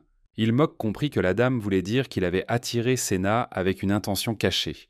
En réalité, ils s'étaient simplement rencontrés par hasard et étaient coin devenus amis.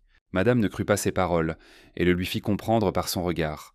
Ilmok a insisté et a dit qu'il se moquait qu'elle le croie ou non, mais que c'était la vérité. Et quelle était cette coutume qui avait tant agité tout le monde ? La dame ouvrit son éventail et répondit qu'elle pensait qu'il avait un mentor. Ne le lui avait-elle pas dit ? Haen s'excusa et dit que c'était sa faute. Mais Ilmok l'interrompit et lui fit comprendre qu'il était uniquement concentré sur sa préparation au Madogwan. Toutes ses leçons étaient consacrées à l'examen d'entrée. Mais si cela ne dérangeait pas madame, elle pourrait peut-être lui expliquer. Mais soudain, Ilmok se retourna et vit que Senna était sortie de la maison. Elle se tenait devant la porte. Madame dit immédiatement qu'il était difficile d'en parler en présence de Senna. Elle demanda s'il pouvait en parler en privé. En entrant dans la maison avec du thé chaud, Ilmok décida de savoir si elle allait tout lui raconter. Quelle était cette coutume dont on ne pouvait parler en sa présence ? Madame répondit et commença à raconter que les filles de la famille Ekren apprenaient depuis leur enfance l'art de la griffe solitaire du tigre sanglant. L'effet secondaire de cet art est une nature extrême et obsédée. Et elle le dit clairement. La coutume interdit tout contact jusqu'à ce que l'enfant s'attache à un objet. Ilmok comprit que madame craignait que Senna puisse faire du mal aux autres. Mais madame était consciente que si c'était seulement cela, la coutume ne serait pas nécessaire. Et le monde n'est pas si simple. Il est naturel de s'attacher aux gens. Mais les gens se blessent, tombent malades et finissent par mourir. Aucun attachement ne peut durer éternellement. Et pour un membre d'une secte divine, ces risques sont encore plus élevés. Si la personne à laquelle ils sont attachés meurt. Dans le passé, des étrangers ont même tenté de profiter de cette faiblesse. En dirigeant leur obsession vers quelqu'un ou en menaçant cette personne, ils ont essayé de contrôler la famille Ekren dans l'ombre. Après tout cela est fait pour protéger la scène, et c'est précisément pour cette raison qu'ils doivent respecter la coutume. Tels sont les arguments de Madame Keonwa.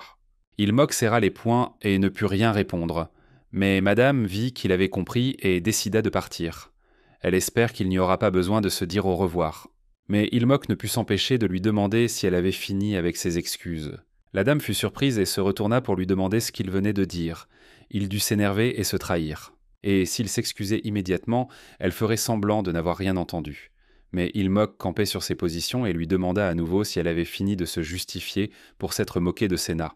Elle la force à pratiquer un art démoniaque utilisant la coutume comme excuse, mais elle ne lui donne pas l'amour maternel pour la même raison. Il se leva et lui demanda si elle lui avait laissé le choix. Et savait-elle ce que Senna voulait vraiment ? En tant que parent, ne comprenait-elle pas ce qu'elle lui faisait sacrifier ? La dame répondit que ce novice venait d'arriver dans cette secte. Que pouvait-il savoir de ce qui s'y passait ? Et savait-il seulement combien de souffrances il avait causé à cet enfant ? Ilmok répondit qu'il ne le savait pas. Mais il savait une chose. Tout cela était dû à ses mensonges et à son manque de foi. La dame se mit en colère et commença à épuiser elle-même son pouvoir démoniaque. Elle se dirigea vers le jeune homme pour l'attaquer.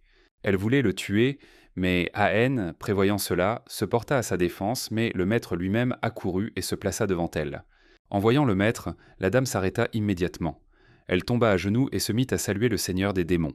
Le maître dit à Ilmok qu'il s'était précipité ici pour que son élève ne soit pas en retard à l'entraînement et qu'il avait assisté à un spectacle qu'il n'avait jamais vu auparavant.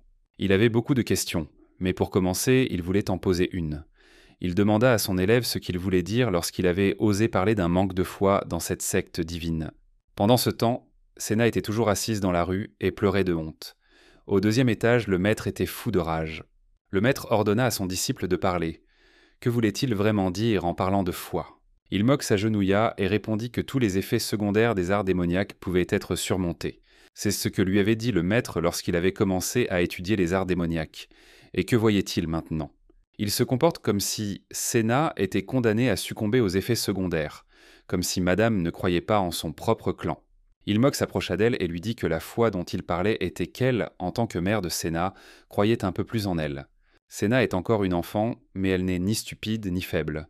Elle saura gérer les effets secondaires de l'art de la griffe solitaire du tigre sanglant. Et même si elle souffrait d'un déséquilibre de QI, avec un peu d'aide, elle serait capable de se reprendre en main. Et tout cela, madame, vous le savez mieux que quiconque. Madame fut surprise par ces paroles et décida de demander au jeune homme pourquoi il croyait autant en Senna. Ilmok répondit que Séna était l'enfant du grand et fier clan Eikren. Après avoir discuté de tout cela, Madame ouvrit la porte et Séna l'attendait déjà. En la voyant, Madame comprit qu'elle était là depuis tout ce temps. Elle lui ordonna de la suivre. Séna se tourna vers sa mère et lui dit qu'elle voulait lui dire quelque chose. Mais sa mère lui demanda de ne pas dire qu'elle voulait revenir ici. Séna serra le poing et répondit à sa mère qu'elle avait bien compris, et qu'elle deviendrait digne du clan Eikren. Elle mangerait tout ce qu'on lui donnerait et s'entraînerait encore plus assidûment. La dame l'écouta et lui demanda si elle allait aussi étudier assidûment. Séna répondit à sa mère que bien sûr elle le ferait, et elle fut très heureuse que sa mère commence à la comprendre. Pendant ce temps, le maître dit à son élève que cette petite fille du clan Eikren était déjà follement amoureuse de lui. Aujourd'hui, il s'en était tiré avec une blessure légère, mais un jour ses effets secondaires pourraient lui coûter la vie. Et il pense vraiment pouvoir s'occuper de cet enfant ? Ilmok répondit que Séna ne lui ferait jamais cela, et même si cela arrivait, il supporterait tout. Le maître vit son attitude et le laissa faire comme il l'entendait. Le maître était très heureux d'avoir trouvé un jeune homme aussi remarquable. Il avait imaginé un plan si profond qu'il n'y avait même pas pensé lui-même auparavant. Et si tout se passait bien, le clan Eikren deviendrait leur fidèle allié. Et le jour viendrait où Ilmoka ne serait plus simplement appelé l'élève du démon céleste. Quelques jours après l'entraînement, Ilmoka lui demanda de faire une petite pause. Il comprenait que, heureusement, depuis ce jour-là, il n'y avait plus de problème avec le clan Eikren. Mais soudain, Séna arriva en courant et sauta directement sur son frère. Et il comprit que personne ne s'en prendrait à une affaire dont le démon céleste s'était personnellement occupé. Et même s'il avait alors très peur que le maître tarde à revenir, Ilmok décida de demander à Séna si elle s'était bien entraînée aujourd'hui. Et pourtant, il avait eu raison de s'opposer à eux. Séna répondit à son frère qu'elle avait travaillé avec assiduité. Mais il estimait que même dans le culte démoniaque, beaucoup de choses étaient là permises, mais se moquer des enfants, c'était trop. De plus, s'il ne pouvait pas s'accorder au moins ces moments de détente, il allait certainement bientôt devenir fou. Séna décida également de demander à son frère ce qu'il avait fait aujourd'hui. Il se souvint soudain qu'il voulait lui donner quelque chose dès qu'il la verrait. Il avait récemment fait un voyage pour le compte du maître. Il avait vu cela et avait immédiatement pensé que cela lui irait, alors il lui avait acheté un cadeau. Allait-elle essayer ce cadeau de son frère ? Séna le prit et ce fut son propre cadeau de son frère. Séna décida qu'elle risquait de le salir. Elle le porterait lors d'une occasion très importante. L'élève comprit que si cela continuait ainsi, on pouvait considérer qu'elle contrôlait assez bien les effets secondaires. Soudain, Ilmok remarqua quelqu'un et décida de savoir de qui il s'agissait. En regardant de plus près, il vit que les frères So et Vi se dirigeaient vers eux. Ilmok se leva et salua les frères. Personne ne savait que So venait le voir tous les soirs, et Vi ne savait pas ce qu'il faisait ici. So dit qu'en réalité, il accompagnait simplement son frère. Ilmok ne comprenait pas pourquoi il faisait quelque chose d'aussi désagréable. Il expliqua que le premier Sahen était très préoccupé par la question du personnel dans le corps du Dragon Rouge. En gros, il voulait que le plus jeune les aide. Vi a également raconté que les rumeurs sur le génie de leur jeune sage allaient bon train. Et s'il pouvait partager sa sagesse avec ce stupide Saken. Ilmok comprit que s'il lui refusait cela en face, il exploserait de rage. Il a décidé de découvrir quel était le problème. Il comprend qu'il n'a pas d'autre choix que de l'écouter en silence. Il écouta et demanda à son frère Vi, craignant de ne pas connaître la réponse lui non plus. Vi répondit que tout allait tant bien. Est-il facile de choisir une personne ? D'autant plus lorsqu'il s'agit du commandant adjoint du corps du Dragon Rouge. Si c'était simple, il ne se serait pas adressé à lui. Ilmok soupira que son frère n'avait pas explosé et qu'il n'avait pas plus de travail. La réponse idéale. Vi aperçut soudain Séna et ne comprit pas tout de suite qui elle était, puis il apprit qu'il s'agissait d'une jeune femme du clan Eikren. Il avait entendu dire qu'elle rendait souvent visite à leur plus jeune sage ces derniers temps. Vi était curieux de savoir quel cadeau elle tenait dans ses mains. Il lui prit le cadeau et constata que cette barrette ne s'ouvrait pas. Il allait l'aider. Vi essaya de toutes ses forces de l'ouvrir et vit qu'elle était bien serrée. Ilmok lui dit de relâcher sa prise et elle s'ouvrirait. Séna avait peur et lui demanda de rendre le cadeau car il risquait de le casser. Mais Vi ne l'écouta pas et brisa le cadeau entre ses mains. En voyant cela, Séna était sous le choc et en colère. Elle ne savait pas quoi faire car son cadeau était cassé.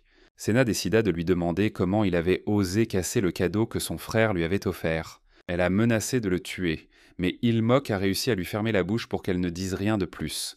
Vi a confirmé que c'était sa faute. Ilmok ne lui a pas crié dessus et lui a dit que tout allait bien. Mais Vi pensait que l'essentiel était que tout était intact à l'intérieur. Ilmok a pris le cadeau et lui a demandé de ne pas pleurer. Sena a pris le cadeau dans ses mains et a dit qu'il venait de son petit frère. Vi a vu que leur lien était plus profond qu'il ne le pensait. Aen a informé ses frères qu'ils allaient apprendre d'y calmer Sena et leur a demandé de la laisser seule un moment.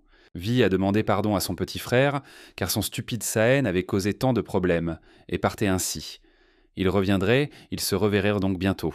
Ilmok comprit tout et leur dit de prendre soin d'eux-mêmes. En réalité, il rêvait qu'ils ne reviennent pas. Cela signifie donc que Vi n'est pas aussi colérique qu'il le pensait. Et peut-être qu'il est possible de se comporter un peu plus librement avec Vi. Sena disait que le grand jeune monsieur était un idiot. En entendant cela, Vi s'arrêta immédiatement. Mais Ilmok lui demanda de ne pas parler ainsi. Il ne comprenait pas ce qui se passerait si Vi l'entendait.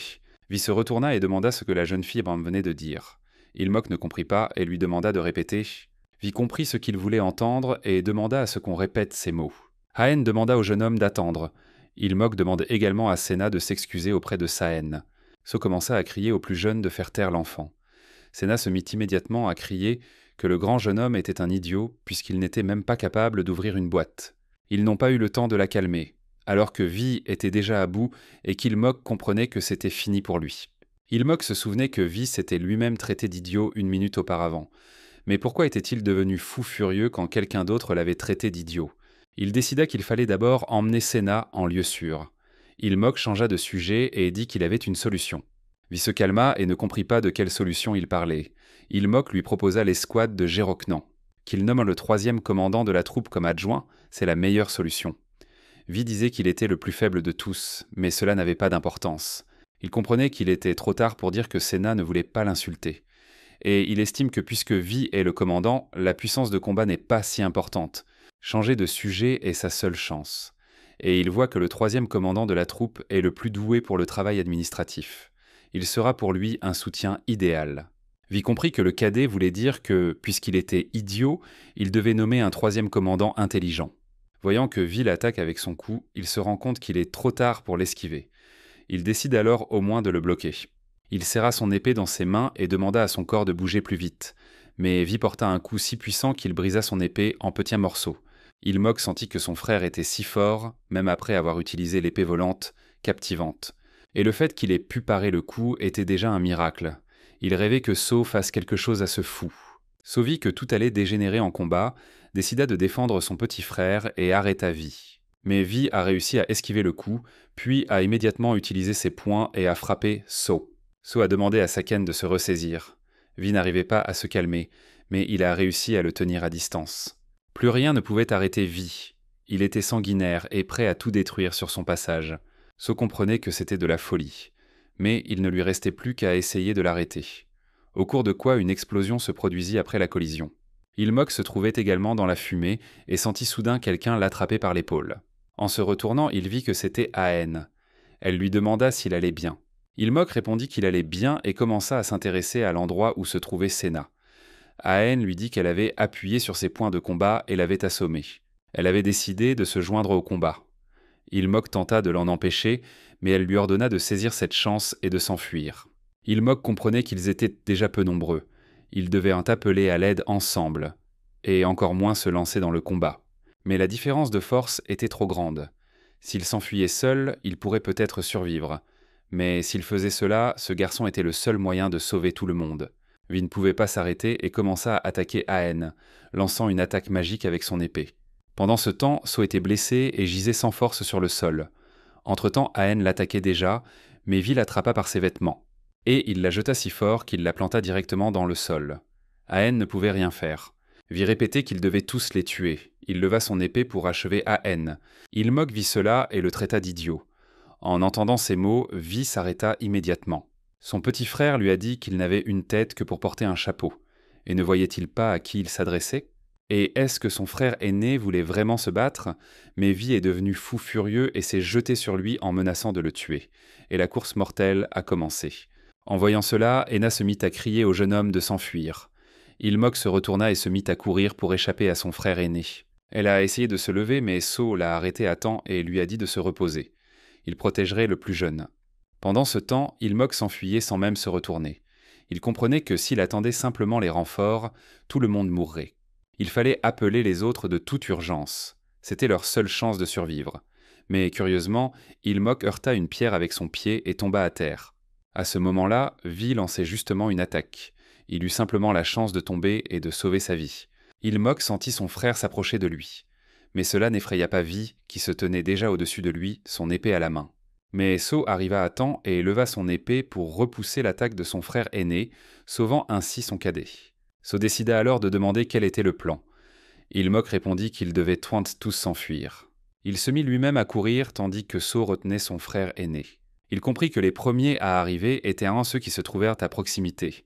Cela allégeait un peu le fardeau du troisième frère, mais cela ne suffisait pas pour le calmer sans le maître. Vi, furieux, se mit à crier de toutes ses forces, et Ilmok décida de détourner son attention sur lui. À ce moment-là, d'autres garçons sont arrivés pour l'arrêter et ont pris tout sur eux, mais Vi était prêt à les achever et à essayer de le faire. Ils ont commencé à le traiter d'idiot et à esquiver ses attaques. Ilmok s'est enfui sur une longue distance et a demandé à son frère pourquoi il s'en prenait à eux. Ou bien le frère de Vi avait-il décidé de se vanter de sa stupidité. Vi s'est à nouveau concentré sur son petit frère et a entendu tous ses mots. Ilmok a vu que Vi était distrait par lui. Et maintenant, pendant que les autres retenaient ceux qui se précipitaient envers lui, ils allaient sûrement s'enfuir. Mais Vi était fatigué de toutes ces paroles et décida d'un geste de la main d'envoyer son épée directement sur son petit frère. Ilmok fut surpris que son frère aîné lui ait simplement lancé son épée, et cela ne faisait pas partie du plan. Sous l'effet d'une telle puissance, la forêt se mit à briller. So, en voyant cela, fut sous le choc, et Ilmok ferma simplement les yeux et leva les mains devant lui. En ouvrant les yeux, il vit devant lui le maître qui ordonna à tout le monde de reculer. Ils s'exécutèrent et il se chargea lui-même de s'occuper de lui. Mais Vi ne voyait personne devant lui, à part son jeune frère. Le maître le remarqua et, se tournant vers lui, utilisa la technique du piège. Il l'a mentalement enchaîné avec des chaînes de fer, et Vi a essayé de résister, à tel point que la force semblait jaillir de la fissure sous ses pieds. Il tomba à genoux, incapable de bouger davantage. Le maître lui demanda une nouvelle fois s'il devait répéter encore une fois.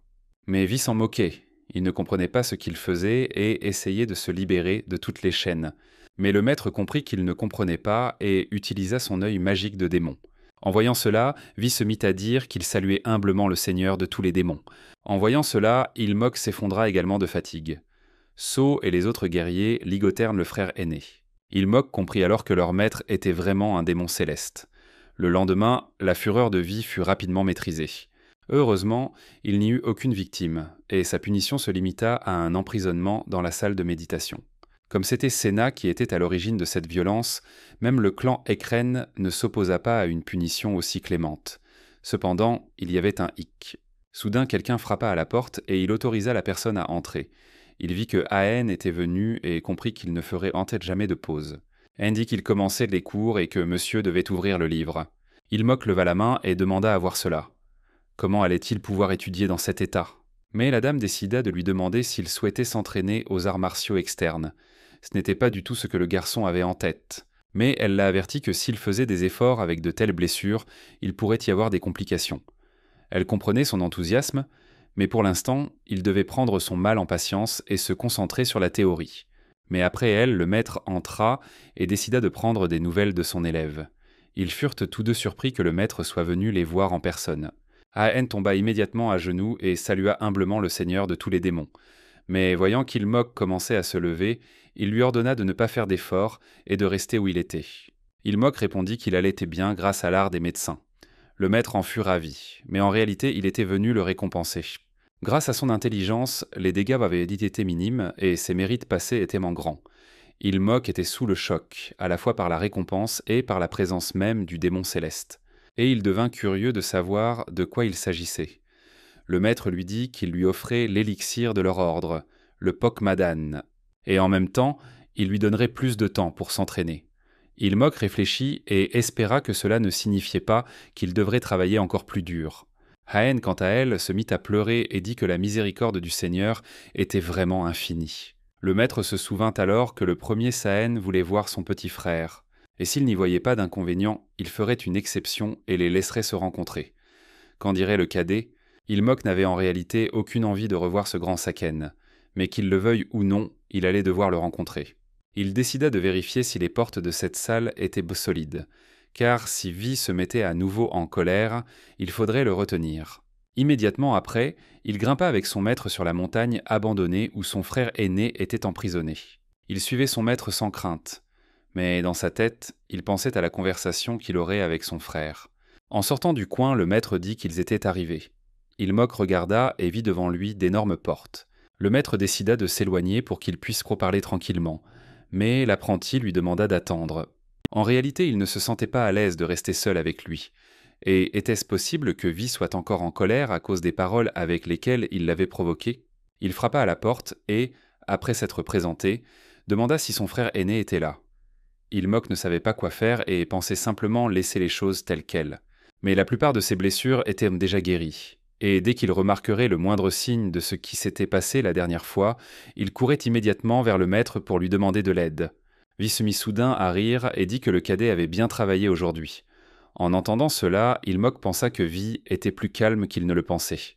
Vi commença à dire qu'en réalité, il l'avait appelé pour s'excuser. Et maintenant, il comprenait pourquoi le cadet avait dit cela. Et grâce à lui, les dégâts ont été minimes. C'était vraiment la meilleure décision à prendre. Et heureusement, il a remarqué que le cadet n'était pas aussi stupide que son Saken.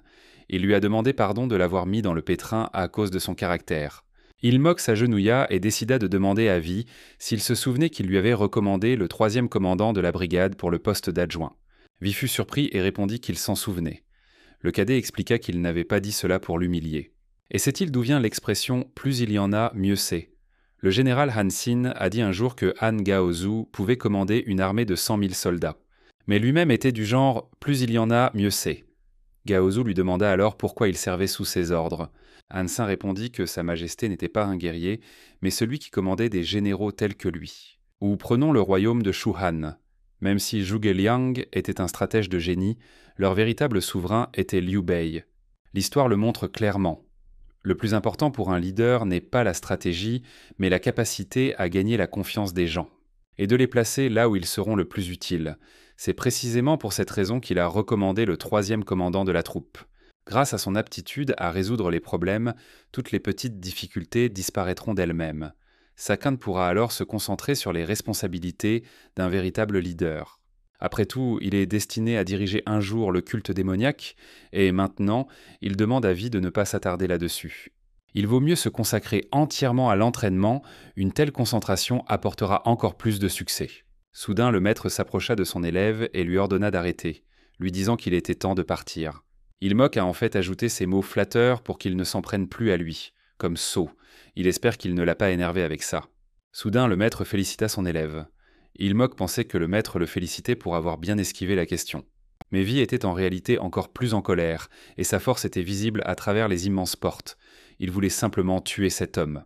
Et il se souvint que c'était son petit frère qui l'avait insulté en le traitant d'idiot. Et il tuerait tous ceux qui oseraient pas le regarder de haut. Et il brûlerait ce monde injuste jusqu'aux fondations. En réalité, un conseil donné au bon moment peut tout changer. Et pour Vi, ce moment était venu. Il avait surmonté le Gekma et avait presque atteint le stade du Talma. Il avait déversé toute sa rage dans un accès de colère sauvage. Et maintenant, on lui a rappelé qu'il y avait des choses plus importantes à faire, comme des rouages qui se sont mis en place. Et ces coïncidences ont clarifié l'esprit de Vichinak, le rendant aussi clair qu'un miroir. Et il l'a dirigé vers le Talma. Il comprenait que rassembler les talents et les répartir correctement était la meilleure décision à prendre. Et il se rendait compte que son cadet devait grandir plus vite. Un jour, il deviendrait son stratège. Le lendemain, Ilmok s'entraînait déjà sur le territoire de sa secte. Mais les ennemis discutant de l'actualité dans la nuit noire. Quelqu'un avait entendu des rumeurs sur le plus jeune disciple du démon céleste. L'homme masqué a décidé de préciser. Est-ce celui qui a proposé ce système étrange? Il a également proposé de fonder une sorte d'académie. C'est vraiment un type bizarre. On dit aussi qu'il a fortement influencé la percée de Vi vers le Talma, ce même disciple. Et s'il continue à tourner autour de Vi, il deviendra un obstacle majeur. Le type répondit qu'il y avait du sens dans cela. Il ne savait très pas quoi faire ensuite, rester assis ou agir. Le chef réfléchit et proposa de faire avec lui comme avec ceux qui étaient déjà morts, et cela serait plus que suffisant. Le soir venu, Ilmok rencontra ses gardes et leur dit qu'il était honoré de les revoir. Mais les gardes répondirent que, sur ordre du seigneur des 10 000 démons et chef de l'institut des gardes, ils avaient été chargés d'escorter le jeune maître. Ilmok comprit qu'après l'agitation causée par son frère aîné, il n'y avait rien à faire. Les gardes se présentèrent. Le jeune homme se sentait vraiment mal à l'aise avec autant de surveillants autour de lui. Ilmok leur rendit l'appareil et leur fit comprendre qu'il était également à leur disposition. Et il estimait qu'il fallait être reconnaissant qu'on lui ait envoyé des connaissances. Guan l'informa qu'ils resteraient à distance pendant qu'il le protégeait, Anna, afin de ne pas le déranger. Ils lui dirent alors au revoir jusqu'à ce que le danger soit passé. Mais Ilmok ne voulait en aucun cas les revoir. Il a vu une autre personne et a décidé de savoir qui elle était.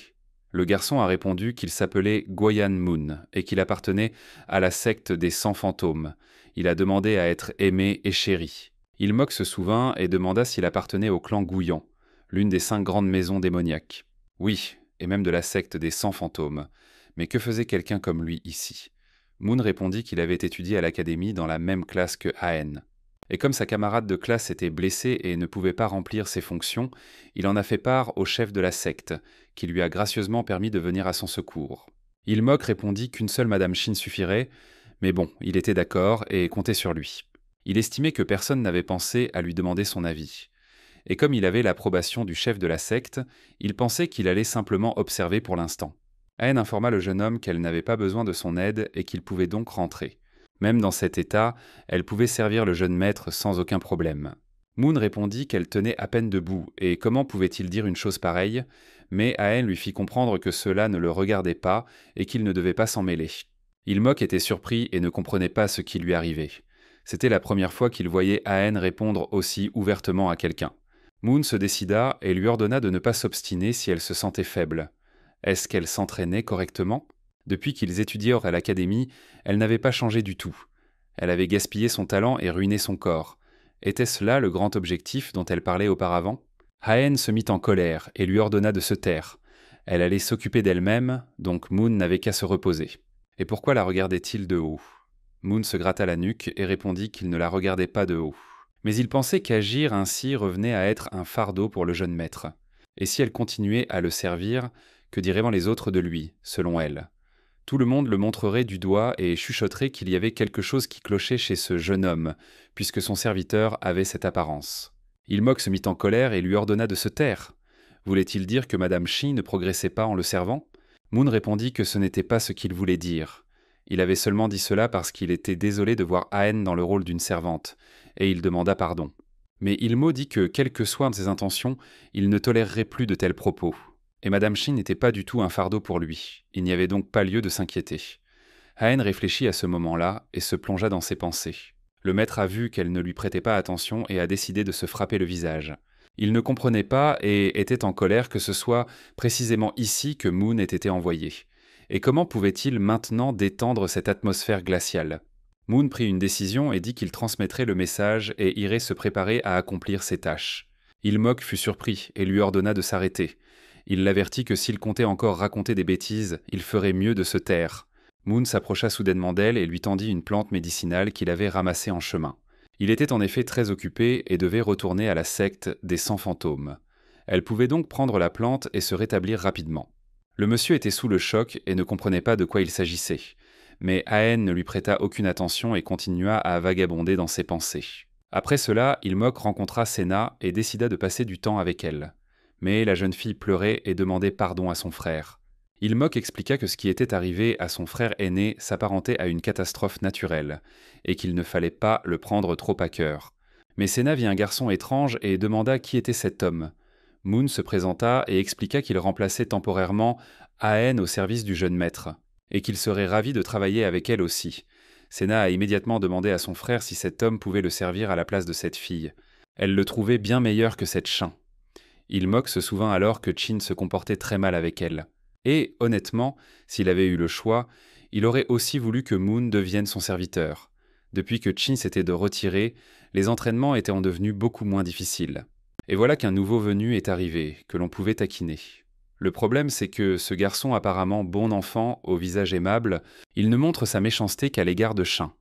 Mais après hier, il devine à peu près la raison. C'est probablement comme à l'école primaire, quand un garçon taquine une fille qui lui plaît secrètement. Il a décidé que s'il parvenait à les réconcilier, cela résoudrait le problème. Mais pour commencer, il va les obliger à travailler ensemble. Ils sont jeunes et pleins d'énergie, il suffit donc de leur donner une chance et tout ira bien. Il a proposé cela à Haeun, mais elle a immédiatement refusé, affirmant qu'elle refusait catégoriquement de travailler avec Moon. Ilmok a vu qu'elle était si inflexible qu'il ne savait même pas quoi répondre. Mais Ilmok se demande ce qu'il faisait ici. Il ne se présentait même pas aux entraînements, et il s'avère qu'ils passaient tout leur temps à recopier à la main des textes sacrés. Mais Madame Shin n'avait-elle pas appris tout cela il y a longtemps? Haen répondit que, puisque sa présence était un fardeau, elle préparait des textes pour que le jeune maître puisse les étudier seul. Ilmok se prit la tête entre les mains et se demanda pourquoi Moon avait dit une chose pareille, et soudain il décida de dire que ce Guyan ne savait absolument pas ce qu'était le tact. Il était assis juste là, et Moon a commencé à balayer le sol juste devant lui. Toute cette poussière volait dans le nez de lui et de Senna, et elle ne se rendait même pas compte à quel point c'était inconfortable sans Madame Shin. Pendant ce temps, Haen écrivait sur une feuille et cherchait du réconfort. Mais Ilmok s'est levé et a dit qu'il n'avait pas bien entendu et a décidé de lui demander si elle avait dit quelque chose. Mais Haen ne répondit pas. Ilmok décida alors de lui demander comment ils étaient à l'académie. Ils ne se comportaient pas toujours ainsi. Était-elle vraiment tombée en désamour dès le début? Mais Haen ne répondit rien et resta silencieuse, posant lentement son pinceau. Elle se décida et lui dit qu'elle avait détesté Guyan Moon dès le premier instant.